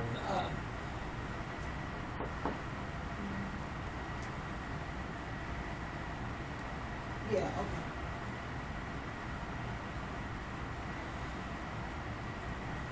So the state, how is that? That's correct, right? I'm not sure. On an individual basis, you're saying this is then sent to the state. It's not. We've decided not to do it that way, If and the it's state. an LMS course, it has nothing to do with the laws. Then it's Yeah, it's just the Then the laws. state's So we need to rules and update our quarterly. laws. Yeah.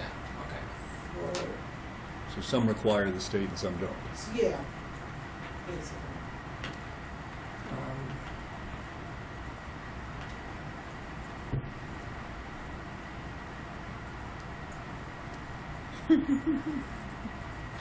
I'm laughing. We'll have a blog. The commissioner is going to do an Ask the Commission A blog. a blog weekly. People are into the blogs. Too. It's an email that just came out. Where would the blog be? Like, DHS Central. oh, so you can just go on Mhm. the blog. so Where's the- my raise? Anonymous. So if there was no, then you would just post it. Oh. Our queue was at a record low. Maybe because, I never knew that. But I was remember like, because we great. took cases? I was like, Oh, oh, is it? intake queue is a record though? Huh? Intake queue is a record though? That's what it said. And our queue was at Yeah, a record that'll low. Well, my staff got 32 Yeah, cases. so then, no, yes, okay, so we're at the, if it requires changing the law, then it goes to the state for approval, but if it doesn't, then it gets posted to the LMS. Yeah. Yes, all right, the end. And then you're done, right? Yes. So you think. Sorry, dun, dun, dun. Okay, so that was that side. Basically the other side. There was instructor led. The schedule's available for the classes in the LMS, DHS actually, and then we have to add KUA to that. Is that a And cool, see it,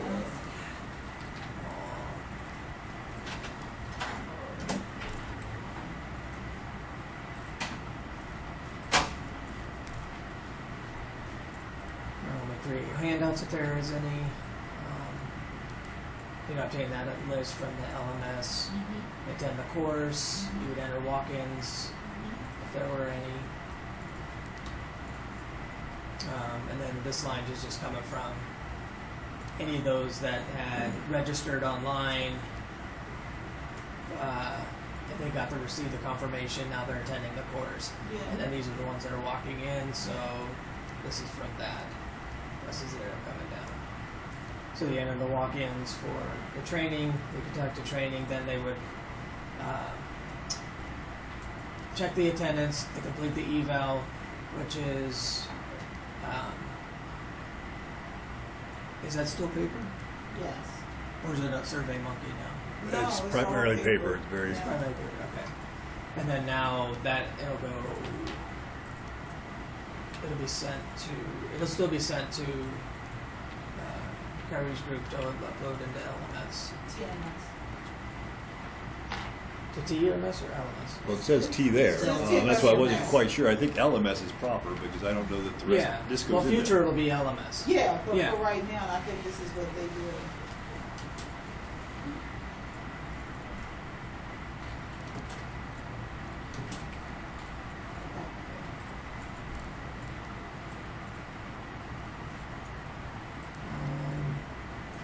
And this is the one where there's the court week calendar that is sent, and it comes down and it's received. So this is Crystal, right? Yes. Because this is where she's contacting someone at the court, the city solicitor.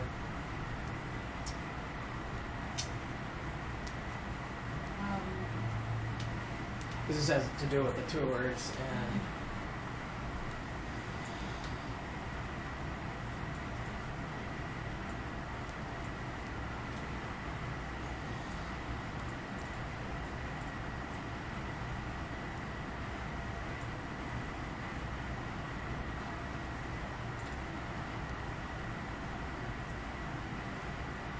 so she'll receive that calendar and then that she'll simultaneously, but we'll make these 3 contacts. Yeah. And then she's just contacting the court, the city solicitor, and the attorney's offices. Yeah. How long does it take? We don't know. It varies. It just is never predictable.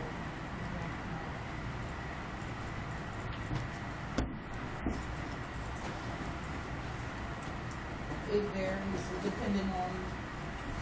So there's nothing that's set in stone that No, says you it's have just- 3 days to respond No. or to schedule this, or No. I guess We it's need based to on their do it. calendars. Yeah, they need to have court observation, so it's not like they cannot not have it.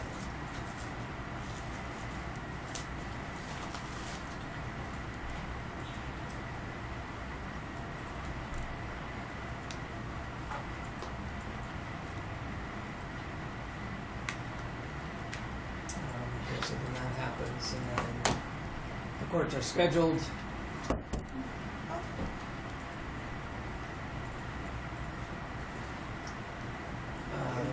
And there's a notification that's sent back to Kyrie's team with the details.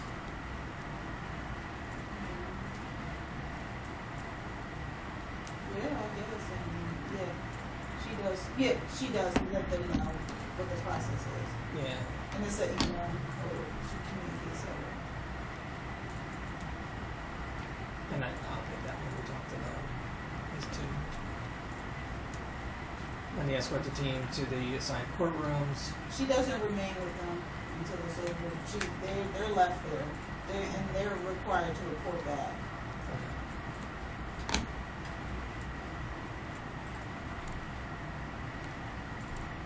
So then after that, then they report back to For the So after that, overseas, they Report back to DHSU. with DHSU for further instruction. I don't know what happens to them.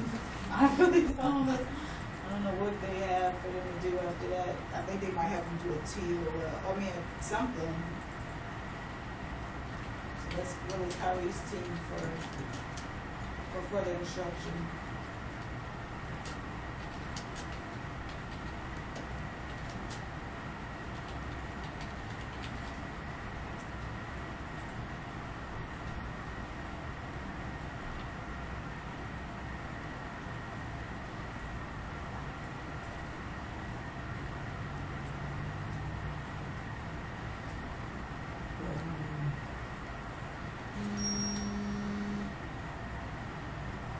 This really doesn't, which we just want to see. So this is where they would go online, LMS it, check the available courses, they would register for a course, make the decision if they want to take it online or instructor led. If it was an online course, then they would just do the registration, they would complete the course, print the certification handout, and that would get sent to Kyrie's team. Yep. Otherwise, if it was instructor led, then it would go and they'd have to get the supervisor's approval, which they would have 3 business days. Get approved within.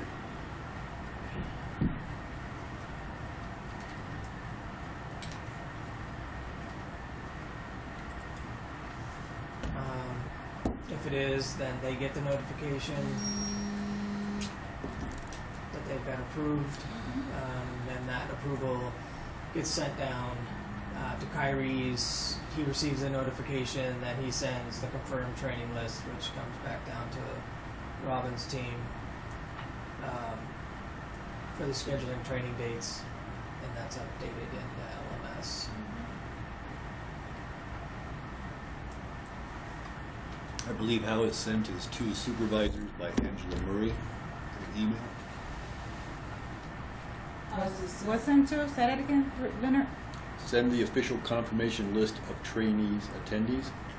So This is one right of those there. messages that confuse people in the LMS. It says, if this is a CWRC training, this is not confirmation. You will receive this 2 weeks prior to training. Right. She actually sends that to the supervisors. Right. So if you want to answer that question, I'm pretty sure that's the answer. Yeah, By email to Right. the supervisor from Angela Murray. from Angela Murray. Right.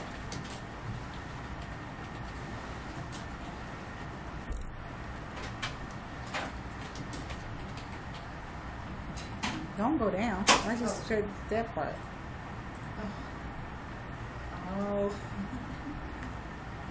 Um, It's a big deal. So No, where it it's says not. registered users, that's not quite true. Confirmation emails sent to registered users or super. That's, It's not the users. I found that kind of strange, but that's what it is. I would delete the word user there because it only goes to the supervisors, okay. unless Angela changed in the last little while. So she doesn't have cases? so let's just take a round by all this. It's just to their, Just to supervise, Oh, sent they to put somebody supervisors. under It is her. sent to the supervisors. They put people Yes. under her now. She's still under the supervisor. Yeah. so to justify. I And guess that so. email is sent out to them. So that's to the employees or staff, whoever's. This is to the state. They get the confirmation.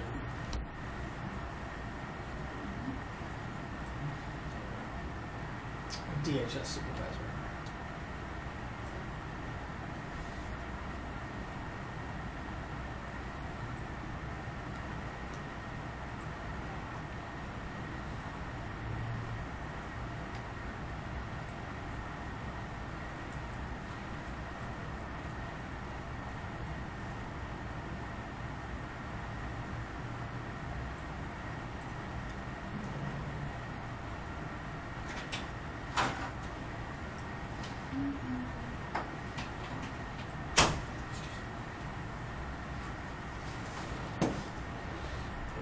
So that I'm going there. You're killing my eyes. So then on this side there's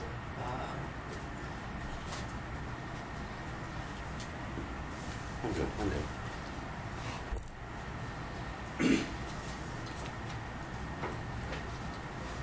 if there's any updates that the ACUA would receive, or the state would send out. If there was any new or revised curriculum updates.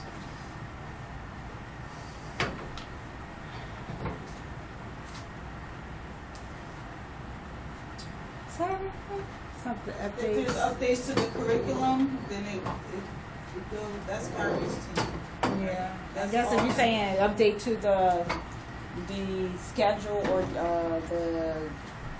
Yeah, if there's training They- date schedule Yeah, changes. they this do is- all that. This is Mhm. Kyrie's team, so Mhm. you would receive those, Yeah. and then you would receive, if those date changes or updates. How does he send, any of those updates that you would receive from Usually- Kyrie's team? Is Usually it just an share email or? email from Sherry Ann Carthy. So you guys, you send everything pretty much email. Either that or yelling over the walls. That works pretty good sometimes. Yes. You're absolutely right, Leonard.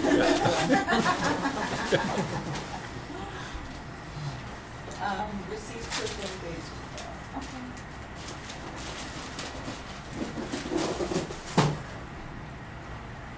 And that's up there, we did that one.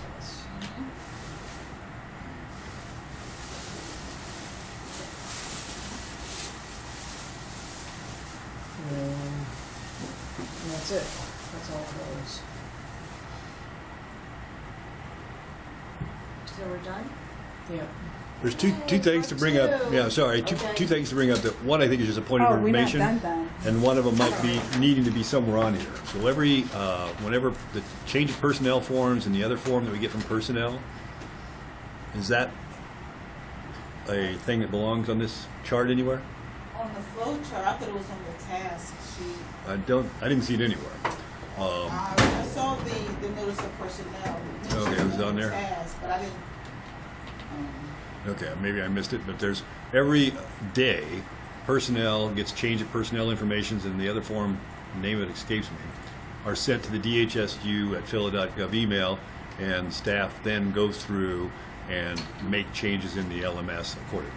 Oh, okay. I see what you're saying. That's that. I didn't see that anywhere. Yeah, No. yeah, I didn't see that anywhere. Whether it needs to be in there or not, I don't know. I didn't see it, so I'm just bringing it up. So if it needs to be there, then it should be. The other one I think is more informational, and because it's like when different work groups are going on, and you know, why didn't I know about this? I don't think it impacts on this particular project, but it could have It's impact. right- So receive Yeah. the email from DHS personnel Yeah, on okay. new staff, inputs all the new users or updates Okay, updates so it's user there, okay. information into LMS. So that's it there. should be Yeah, input new users and update user information in LMS. Okay. From an application perspective, does it drive anything like your appearance in a drop-down for selection in something, or for being, you know, assigned as a curriculum teacher or a trainer? Or if they say, for instance, you got the notice that someone lost their certification, they just didn't get the hours or something. No, this has to do with whether you change from one position to another. So Which you're no means you're longer a eligibility social for worker, certain. you're a supervisor. Okay. Or you move from one unit to another. And is it Or an both. update or is it an insert of a new record? Well, or it's a new hire. So a new hire would be an insert of a new record. A personnel, a promotion or a demotion would be a update. Is there any need for historical reference to a person having a certain role for a period? Not to my knowledge. And the other thing was just in terms of the city has implemented the first phase of a Smarter You LMS. So the city is getting their own LMS. Somebody above our pay scale has been working with the Oracle For the and whole city. Yeah, the entire city of Philadelphia now has. Not just And social the work LMS. programs. Every kind of Everybody, training yes. going under LMS. And so, Yes. how that's Right, going to it's a impact stop. or not, but it would be, you know, I don't want you guys to later on say, well, they knew about this and I didn't tell them. Right, yeah. Well, I'm telling you now, that there's When is this planning? So they are ready. Monday was the first live date for the Right. first phase groups. We're not in phase one. DHS is not in phase one, but I'm involved in part of that. Robin's been involved, so they're doing it now. It's Yeah. in implementation now. It will impact DHS sometime soon. How it'll impact us, and if it has any impact on swims, I don't know. But Right. let's just say, I don't want you to be guilty of that. Well, gee, I knew about it. Why didn't you? We'll still say that. Yeah, you can still say that. Right. So I think I you've got the guess is there personnel some- stuff, so whether or not it impacts or not, the learning management system for the city is here and will be expanding throughout the next several years. So maybe we can we get a contact over there just to. Suzanne They O'Donnell. know that you have an existing LMS Oh, yeah. application. Yeah, the contact person would be Suzanne O'Donnell. And there's a higher IT guy. This one. No, Suzanne O'Donnell is what used to be the managing director's office. Now they're calling it COA, I think. And the IT guy's name escapes me, but he's been going crazy trying to get the Oracle. There's a bunch of emails missing for that. That's a whole other project, but it'll be potentially impacting us too. And we're trying to figure out like which parts of the LMS, DHSU LMS versus the citywide LMS, which is going to have what. They haven't told you whether or not it'll serve the same purpose. I It think probably would serve more. yeah, it's going to. It will be an adjunct to what you're currently doing. So you have to do more requirements, you're saying, if it does stay like. Well, I don't think we statewide. have to, I'm not sure we Not have to sure do if you- more requirements. What we're trying to see is if it could feed into, I think it's just gonna integrate somehow. right, where it'll be a one user kind of thing Yeah. into. Look at it this way, they said, DHS is using that LMS so good, we're gonna make everyone's city. If you say so. Okay, so we're done over here with the flow charts? Yeah. Do you have any other changes? Nope. So now we're just gonna move into the future state. So a lot of these questions we already went over, just in going through this. So I'm just gonna skip a couple, skip over 1, 2, 3, 4. How do you track your current items that you need to do or your work in progress? So we did briefly mention that, that when there are requests for TA support or, when we are tracking the support that we already completed, there's 2 ways that it's done. Is either the supervisors track it in their SharePoint through their notes, or I keep a running log of all the support that came in, through an Excel sheet. And so we did briefly talk that out about, what happens when I'm not there and Robin needs a quick report, that it should be in an area where Robin can pull it if she needed to, if I'm out for one reason or another. And that area should be SharePoint, and then if it is SharePoint, then there, 1, needs to be a general SharePoint area, 2, there needs to be some kind of training on how best to use SharePoint and get the best uses of it. So, so I would just circle some of the questions that stood out to me on here that I thought were important. And what is it that you track in there in the SharePoint right now, or the Excel? So in Requests? in what I do in Excel, is I track the DRO clinic reports on a monthly basis, the kinship reports on a monthly basis, all TA requests on a monthly basis. Those are my big reports that are often saved and given to Robin when needed. So it's a running report. Several. It's yeah, and so yeah. 5, I'm gonna jump down to, how do you know when your process is done? So depending on what the process is, so if it's a new cohort that's come into DHSU and we've been tasked with entering that cohort into LMS, it's done when the cohort is completely entered and they're signed up for all their courses. That process, so it depends on what the process is. So for class cohorts, it's when all the classes, the users, and their courses are completely uploaded or added into LMS. That's when it's complete.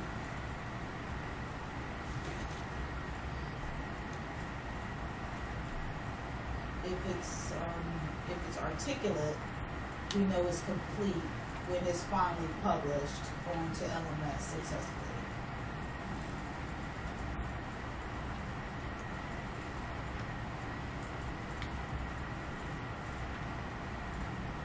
Are there any processes that you find you're working on happens, you kind of have no idea, or maybe it just gets lost in the shuffle. It's like, oh, haven't this. I mean, so some projects take priority. So if I'm given a directive to write a report or generate a report, that's going to take, because it's coming from upper management, it's going to take precedent over any other project I'm working on. So those other projects may get pushed down, and then I have to mentally remember to go back to them and pick up where I left off. So it depends on the priority of the project at the time. But they're like on an as needed basis. There's no routine tasks that you're tracking or need to track where it's just, these just fell off for whatever reason. No, there is routine. She has to track the DROs monthly. Mm-hmm. So that's That always never that was. never changed. So that's never one falls off track. she has to do. The other is the kinship care that we do package. She has to do that monthly. And then what we're tracking now is you track any TAs that's Yeah. done. The senior learning specialists, any brown bags that they do monthly, any booster shots that they do monthly. So everything that we do is tracking on a monthly basis. So But it could vary. There are Yeah. certain things that are standard, yeah. but then there's certain things that may just be something that happened that month. This is what we did and we added. But it may not have to happen next month. So you got things that happen every month that we have to track. And then there's some things that, Wasn't because it was required. something that somebody Something asked us to special. do, right, special request. Are there items that are sent back to you for rework? Those are articulate projects. That's So the things that's, that they've developed. yeah, so those are the feature curriculums on LMS that they develop. So they often go through a process of correcting for errors. And that could be several additions. Iterations. Yes, so Okay. if they may make the changes, but then something else doesn't work and the developers will send it back. So it's like our QA process. It is, it's a cleanup. They want to make sure it's done correctly before it's published.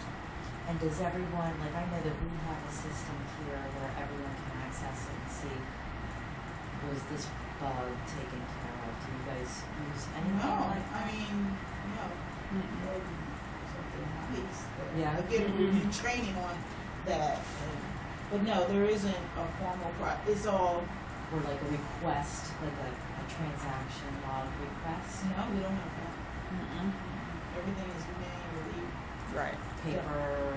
It Right. is, and so for me, if I want to keep track of the articulate projects, I would list them in Excel for me and see who was assigned to it and where they are in the process. But usually, I sit so close to my staff, I usually check in with them, like, where are we with this, when will it be done? But is there a need to track it like in electronic form? So like maybe you need to access this information at some point in the future? I don't know, like in our LMS project meetings, but no, I mean, they do ask where we are with the process, and I usually can tell them right then and there where we are, but there's no formal tracking system that's needed to look at.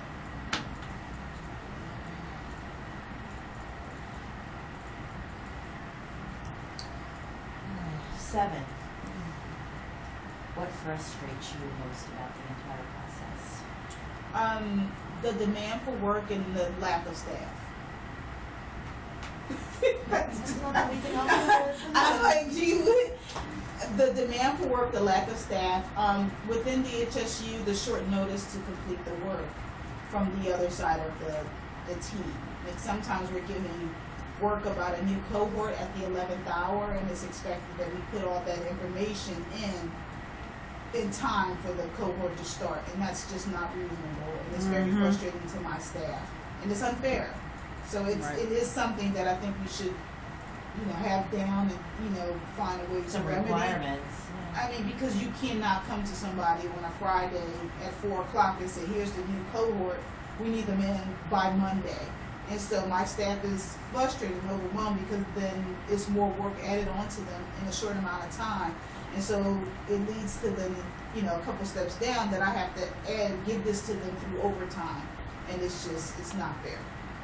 Why do you get them so late? As Kyrie's team.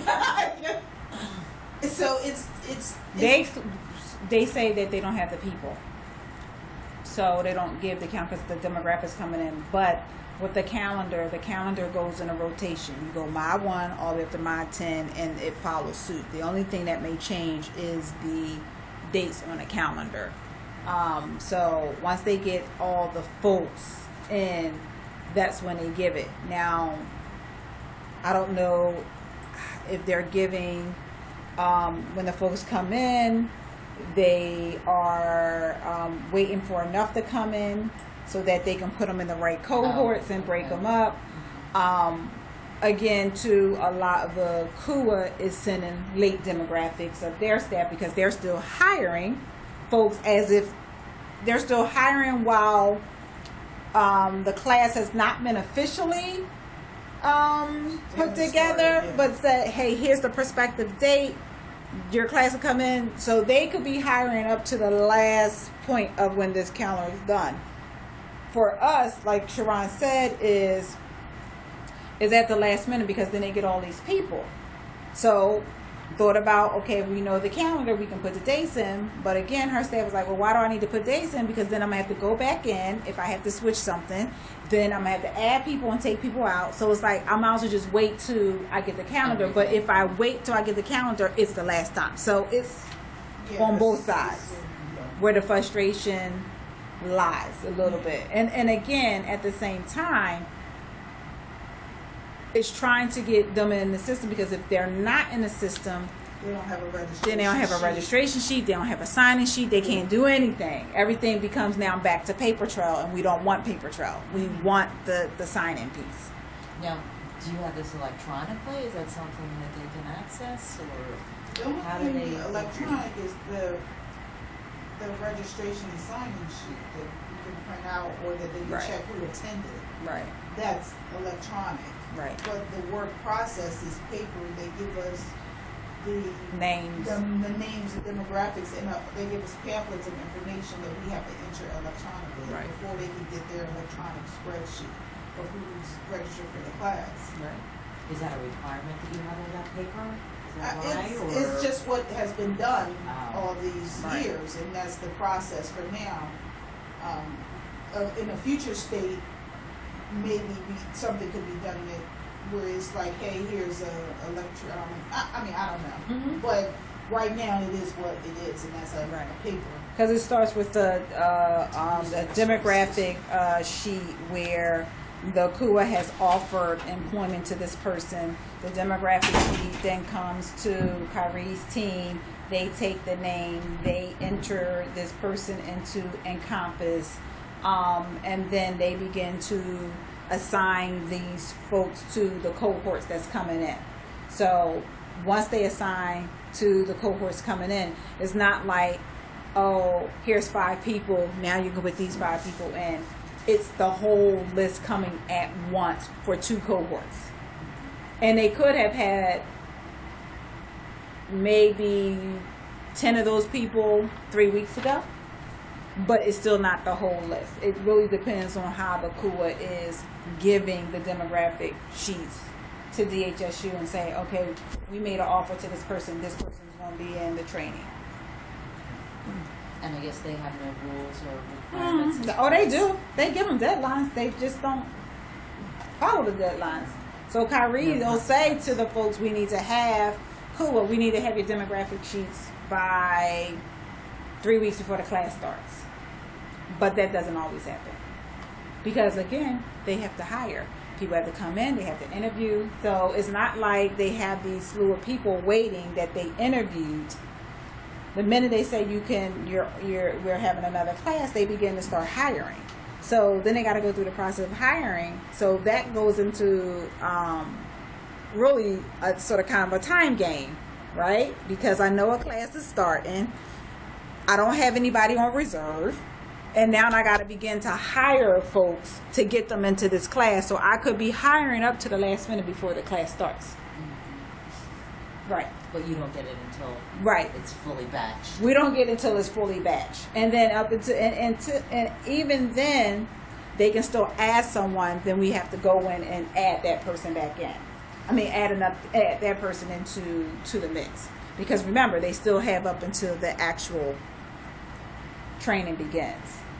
So would it be helpful if you have like something to take this information electronically? that they Well, can the just thing about access? it is, when we talked about this whole process before was putting the demographic sheet onto the LMS, where the LMS administrator could already have that, but they didn't want at this time to do that because the LMS administrators are still new in their role, and creating all these extra people in the LMS system that may not get hired.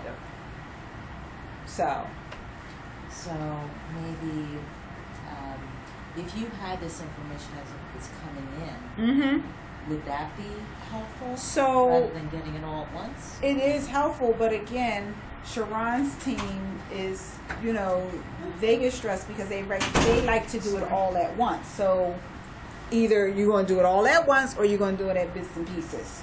So even if they're getting these things in at bits and pieces, her team members feel as though that's still a waste of time, because I'm getting it in bits and pieces, but I still got to go back in. Why can't I just get the whole list and put it into the system? So both is. But if we do this electronically, You won't get They bits don't- and pieces anyway. right? But at least they don't have to do that entry part.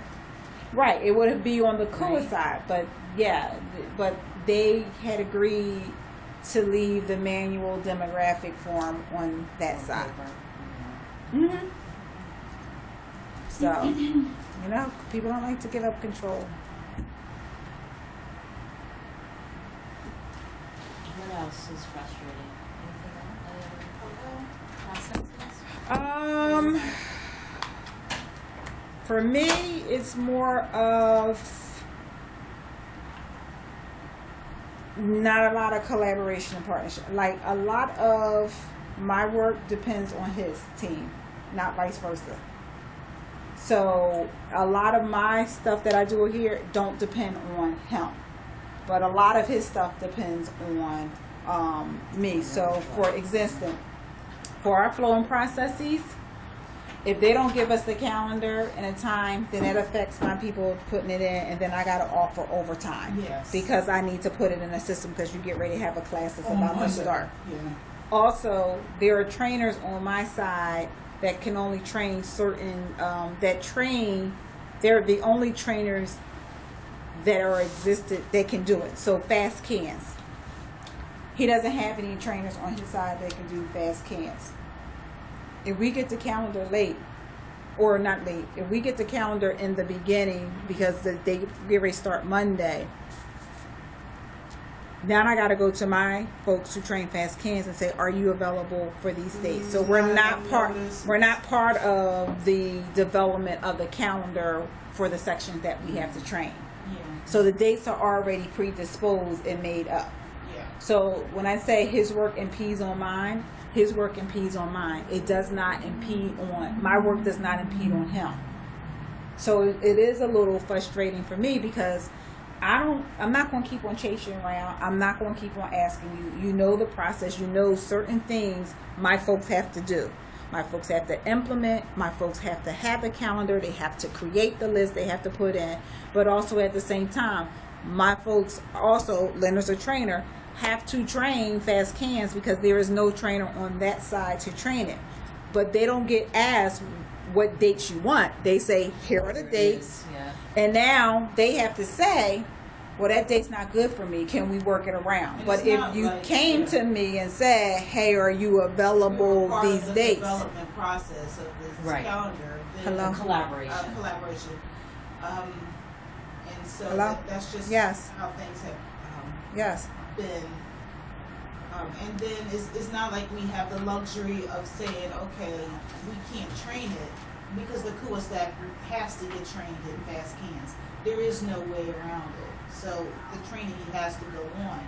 It just would be, it would help the Okay. process along in a future state if this was more of a collaborative effort and people were a part of, at the table when these things were being developed. So Like a that's just, shared, yeah. shared. Yeah, that's data. Lisa. Yeah, so I don't think there's an electronic solution to this. Yeah. It's a human issue. Yeah. That needs to be addressed. Yes, I'm in the meeting. Okay. All right. Are there any steps other than those that are mandated by the state or federal law that seem unneeded?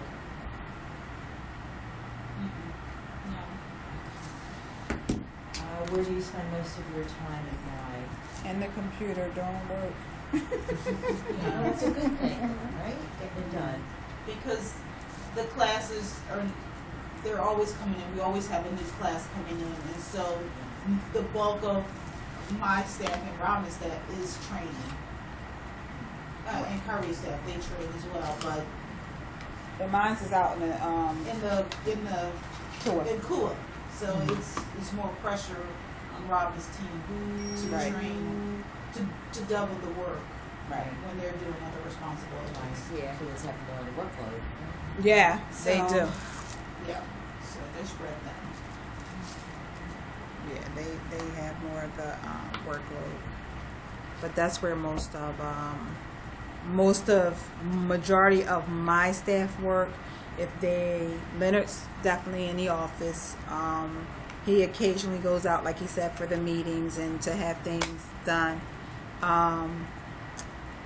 My practice coaches and senior learning specialists, the bulk of their work is out in the field at the KUAs. Sharon's is there in the office, but always around the KUA because she's managing not only the learning specialists and their articulate programs and case application training labs, but she also does the TA side of the practice coaches, giving her data on DRO clinics and stuff like that. So her main whole work is always in front of the computer.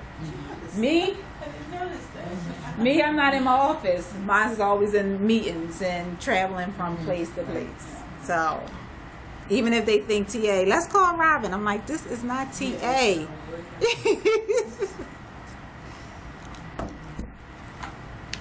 And when you go through these training processes to the KUAs, how often is that? Is that just a rotation, like a monthly rotation, or? They have cohorts every 12 weeks. So all the new hires for KUA, they have a cycle. It's like January 21, April 21, July 21, October 21. Those are the normal, quarterly? right, that's the normal cohorts when they bring KUAs in and stuff like that. But they could also bring an off cycle in if the KUA needs to hire. So they can bring, as they call it, a will within the normal will cycle. So I may have a normal cycle beginning July 21st, but I really need people. So I already started one April 21st. I can't backtrack and have them go to that cohort because they have to start from the beginning. Yeah. So I may have to bring them in May, Yeah. late May.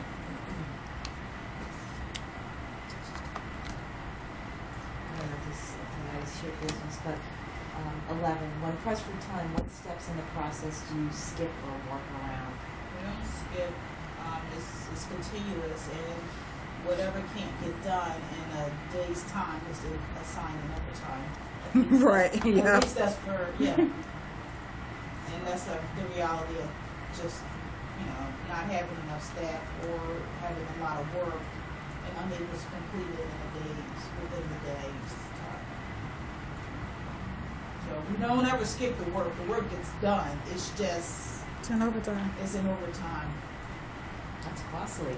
Yep. Well, then, We had to do a cost analysis. We did.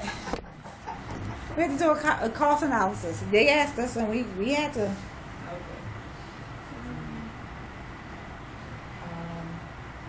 12. Where in the process do you repeat work? we talked about. Is that the same as 6? Not really. Let me see. I mean, you could look at it that way, but Every time someone changes positions, we repeat that step. Oh yeah, Is that moving people, right?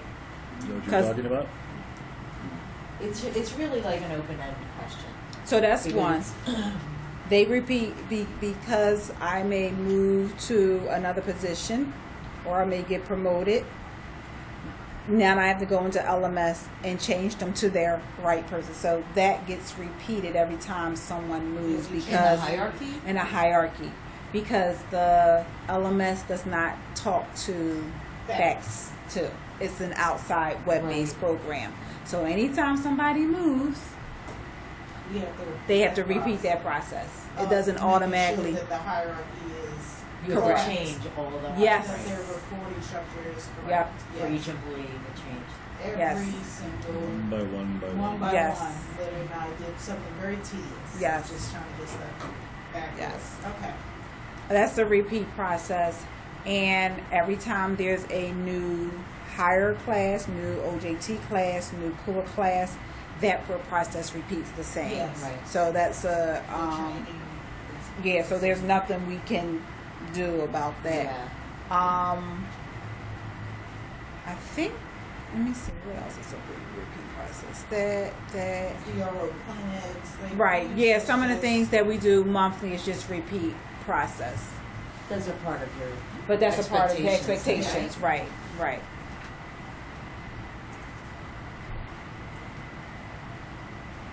What part of the process do you seek to eliminate? Everything.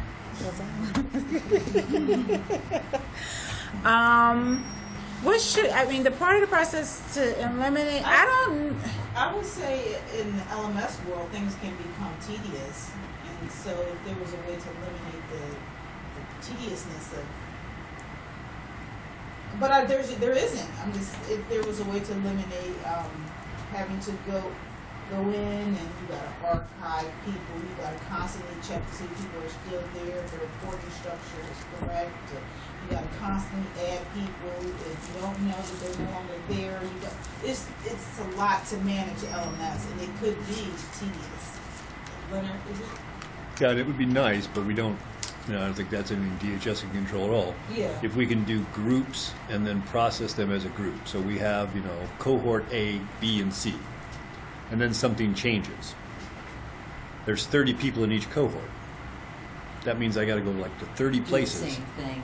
30 That times. group. Yes. Why couldn't I go to cohort A, B, and C and say, do it for all of them? That's nice. That is nice. And it would be a system manual change. If it was a date and it was a cohort A, you needed to change the date for mod 5. Everyone that was in that mod 5 under that would just automatically, instead of manually putting them in. That's a great idea. I like it. So you said cohorts and groups. LMS is developed by some other external. Yes, external web base. Yeah, it's Okay. no connection whatsoever. Yeah, it's not But good. did you ever ask them for any changes? Yeah, they. So They do enhancements. they do enhancements. To make it user friendly, but that's something that we Yeah, and I think we talked about that, but they said, I don't think they said it was feasible into that when someone changed that it changed, you would have to do that manually because they wouldn't know who the reporting system is. Like with fax, you go in, you move, you put something in, and then everybody sort of kind of aligns. That doesn't happen Yeah. in the LMS. Or probably like Right. flat files. Or Right. probably like mainframe file Right. is just record. Right, record, it's just, record. yeah. So they, like Sharon said, they can do enhancements. Things have improved. It's based on a Great. Joomla. You familiar with Joomla? CMS? Yeah. It's based on a Joomla content management systems platform with a lot of customization. Right. Right. It's very customized. And it's very customized to DHS. Yes. So, like I said, you know, from when it first started, I mean, we have come along. Yes, it's much improved. Long way, but it still has growth and probably more potential to grow. Yeah. I have one more question, it's Mhm. just for my knowledge. I remember we developing something for the DHSU, maybe 2-3 years back, like, maybe PMS or LMS I think, from Mhm. DHSIT. Mm-hmm. Why did we scrap that and went for the new LMS system? I have no idea. I don't know. I only been there November the 10th will be 2 years that I've been over at DHS. Yes. So I have no idea. Oh, that's right, you're all new, fairly Yes, new. yes. Yeah, so when we came over, Yes. we had no knowledge that there was previous discussion about an LMS internally. Yeah, there was DHSIT. We were building something initially. I don't know what happened with that. I don't know. Yeah. Before me. Yes, before Robin.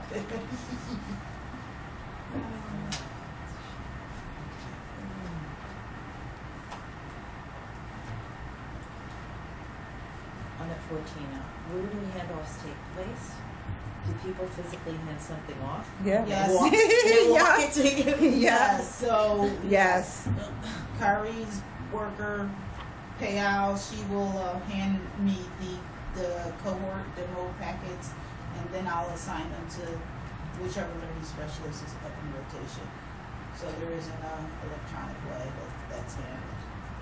What's in the packets? That's all the demographic information of that specific cohort. For every person For that's every going in person that's there. coming in. But see, that again, it's like if you just put it in electronically, then you don't need that. Hey, you can come over. Y'all will do recommendations to the business. Well, we're seeing them on Monday. Mhm. If you listen, if you can make our job and life easier, please let us know. And the only handoffs, like Sharon does, all hers electronic. So any DROs that we've pulled and said, hey, these kids are coming into court, we send that to the practice coach, senior learning specialist, and that is physically electronic files. They send it back. She can import it back. That's an Excel spreadsheet. Yeah. So any data she's collecting, it all goes out via Excel spreadsheet through the email. I think, don't they upload, somebody uploads, maybe court reps? Yes. They upload the DROs? Yes, and put them in but the G drive too? They do, but for us, we pour them every 2 to 3 days to stay ahead. They upload them into the G drive, but sometimes they don't always get there. So we pull them, hand pull the DROs, and we implement them in our own Excel spreadsheet, saying, hey, for the month, this CUA has this amount of kids coming in. I think an additional one of these is every day there's training going on. At the end of the day, the trainer needs to sign the last column of the sign-in sheet to confirm that that person sat in the training and met the qualifications to get credit. And that's handed off. And someone has to put that in. And depending on who the instructor is expected to do it if it's a DHSU person. Another person then it becomes our job to put that in. And it's the same with certificates for MSW classes that are taken. Yeah. It's a manual process where it's printed out and it's given to Ms. Murray, and she gives it to us in an Excel sheet, and then we from the Excel sheet put it into LMS to make sure people's training records are updated. So That's because LMS is standalone. Right. It doesn't Yep. tell anything. we're trying, we're working on that with CWRC, but we'll see.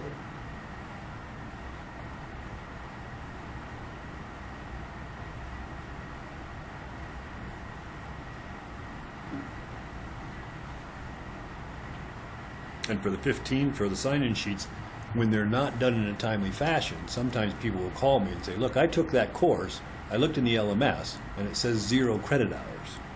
So do I need to know when the next step is completed?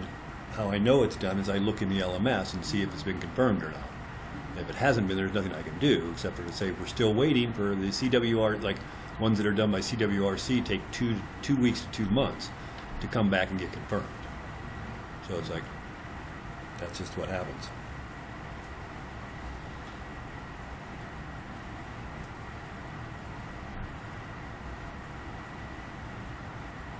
When you guys make changes in your processes, do you document them somewhere?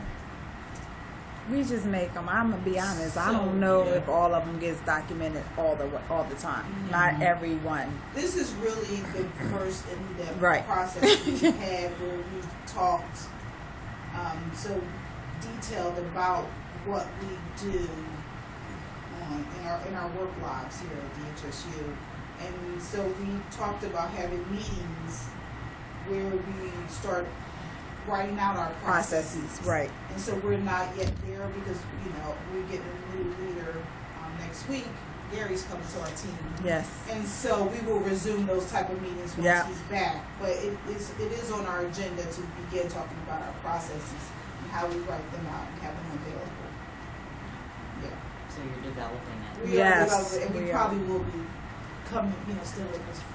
Right. Using this information Well, to guide it's us. funny. It's like nobody. Well, no, I can't say nobody because there are some units, hotline and intake, where they have to have documentation. But Yeah.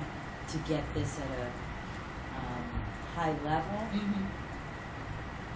for the other units, I think it's only probably 2, maybe 3 units out of close to 20. So all of it is it sits with a person that's worked here for 30 years, and then they leave, and then it's like, oh, what Then it's, happened? nobody don't know anything. No one knows anything. And so It went we with the acknowledge- person. Yep, we acknowledge that, and we're working towards remedying it. So this is the first step for us. Yeah, and then the good thing about this is if you want to keep this, it's a living document, Yeah. so that Yeah. you guys can add and change and do whatever you want. with Yeah. it.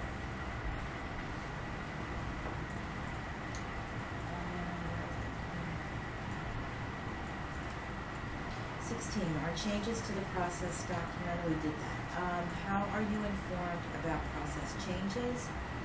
That's still in development. Mhm. And what measures are used to manage the process? Reporting, ticklers? Right. Reporting, monthly reports, logs. Those are the SharePoint logs. Yeah. With LMS is Leonard could do reports, run data reports if need be. So you're good on tracking your results and Yeah, well, we can't. Yeah, on our side Fine. we are. Yeah. At any time, if management wants to know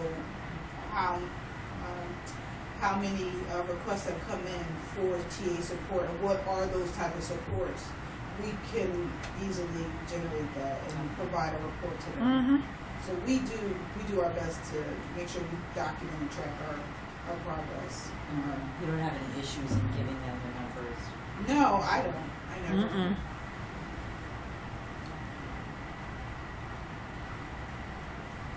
And how are they used by management? And are they communicated to the staff? So, yeah, anytime with the TA projects or so with the DRO clinics, we send it out. They know what numbers they have to work with the COOL monthly. So if COOL 5 has 150 kids coming into court, they know they have 150 DRO they need to try to achieve. Once they do that, they send that report back at the end of the month or the beginning of the next month. They have so as in September ended, they had to October the 5th to turn in their report. So they turn it back in. Sharon gets it, plugs it all in, and then it goes back out as to percentage. How many occurred, how many didn't, and what's the percentage to that. So not only does it go back to the practice coaches and the senior learning specialists, it goes to commissioner, leadership, all that stuff. Good. Right. So where everybody is all on the same page as to what happened with the DRO clinics. With the kinship care, since we started just tracking them, we know what we do and what's standing, but if it needs to go into a report or they want to know, we can provide that to them. And then most recently with the state inspection. Oh, the state inspections. We had to do a data report. Yeah, we had to respond to the citations on the CUA Right. side and the DHS side, and so we were able to develop a curriculum, we were able to develop a schedule for when our senior learning specialists would go out and train. Right. And then now we've stored all that information in Right. an Excel sheet.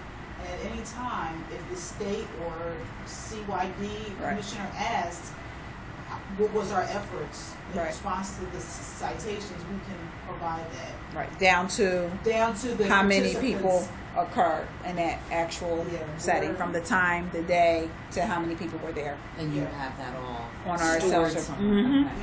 Yeah, Excel. Yep. Your tool of choice. Yes. Yes, I know. So, and then communicated to the senior learning specialists, like they know how many they did, what's going on, and then I communicated to Vaughn, the commissioner, so they know what was going on. So, I mean, we try to give as much information we can when people are asking us, you know, what TA have we provided in brown bags. And I kind of figured that when I took over this position that was going to come eventually. Like we needed to show what we were doing, what our efforts were to support them in the practice. So I tried to really expand and keep track of what we're doing and is it working, and Yeah. so. Reevaluate. Mm-hmm. That's it for the questions. Is there anything, like, if you had your wish list to help you out here, as far as like, you know, electronically or within the database or within the systems that we develop, is there anything that you would want to put in that? Wish list would be updated versions of Windows, Yes. internet. Because it's hard for us in DHS. We got DHS old desktop computers, so DHS. that would be a nice wish list. I think for us too is if LMS some way can feed into Speak to the other systems. Yeah. the system, That it would would be make it a helpful. little bit Compromising easier the without data. compromising the data. That would be definitely a good one. That would help with a lot of the tedious and painful things that we And for SharePoint, Yes.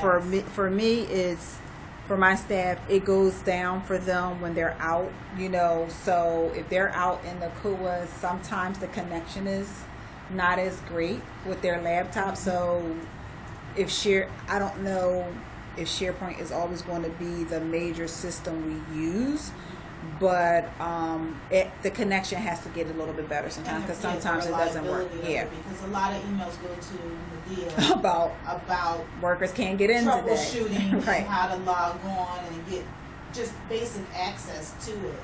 And they're having a lot of trouble now more than ever. To connect Yeah, and for me, To the network. to the network. Yeah. while they're out in the field. While they're out in the So field. if that is a laptop issue, then we need updated laptops. If it's a connectivity issue, then we need Right. to discuss what that looks like and how we can fix it, because they need SharePoint to put in their logs. Right. And I know they're supposed to be, Dell, Medea, and Tracy were supposed to be doing a assessment over all of the practice coaches, going to the CUA and seeing and connections and all that stuff. So Because they have hotspots too, right? Don't they use the no, they have I guess the VIN kind of thing is with their laptop. They don't need a key card or anything to put in. So they just plug right up in, plug right in and get on their laptops with it. Right, So- but I mean, like do you always have Wi-Fi available? It depends on the CUA and their And how connection. strong their system, Right. Right. How strong their system is. So they don't have like a Wi-Fi, like a Clear or, I don't No, know. what are they ClearBox? called? Yeah, what are they Oh called? no, they got rid of that a long time ago. I don't know, out at the CUA, if the connection is not great, then they can't get on a lot of the like the SharePoint, the connection is bad Yeah. and stuff. Now at DHSU, we had to clear, they got rid of it, and then they brought something in. But from what I'm hearing now, Verizon. But now what I'm hearing is they're maybe looking at Comcast to come and do not only DHSU One Penn Center, but also co-location, because the connection still is not great. The Wi-Fi in the computer rooms, or if you try to lab it now, if you have your laptop, which my folks are mobile, the senior learning space, they at their drop down spots have a cord and they can plug in, which is good. Yeah, I But- stopped using our wireless after Yeah. the first week because But after the while, if every it's 10 minutes you have to re-log in. Yeah. And maybe it worked, maybe it didn't. So we Yeah, always. maybe it got rid of all the work that you didn't save yet. Yes. Yeah, So it's easy if I touch down on the space and I plug in. But if I'm happen to go into the training room and there's no plug-in in the training room, in our training rooms, there's the Wi-Fi and it turns off, on, turn off, And that's on. an issue for our learning specialists who have to train in those rooms, or any of the, who have to use Train. laptops And they can go on a Wi-Fi. and they have to rely on Wi-Fi at DHSU. It's just not reliable at all. So, and then my other thing is the SharePoint. If I could just get some training on it, so that it's a that it can help with my. You could day-to-day use it to its full extent. Yeah, and so yeah, that would be helpful. Alrighty. Thank you. Thank you. You really did keep us till 4. 2 hours, What's 15 that? You really did minutes keep us till 4. And 40 seconds. It's 2 hours, 15 minutes, and 43 seconds, Leonard. Okay, I better write that Oh, down. that's That's how long we've been going. And you're John? Brian.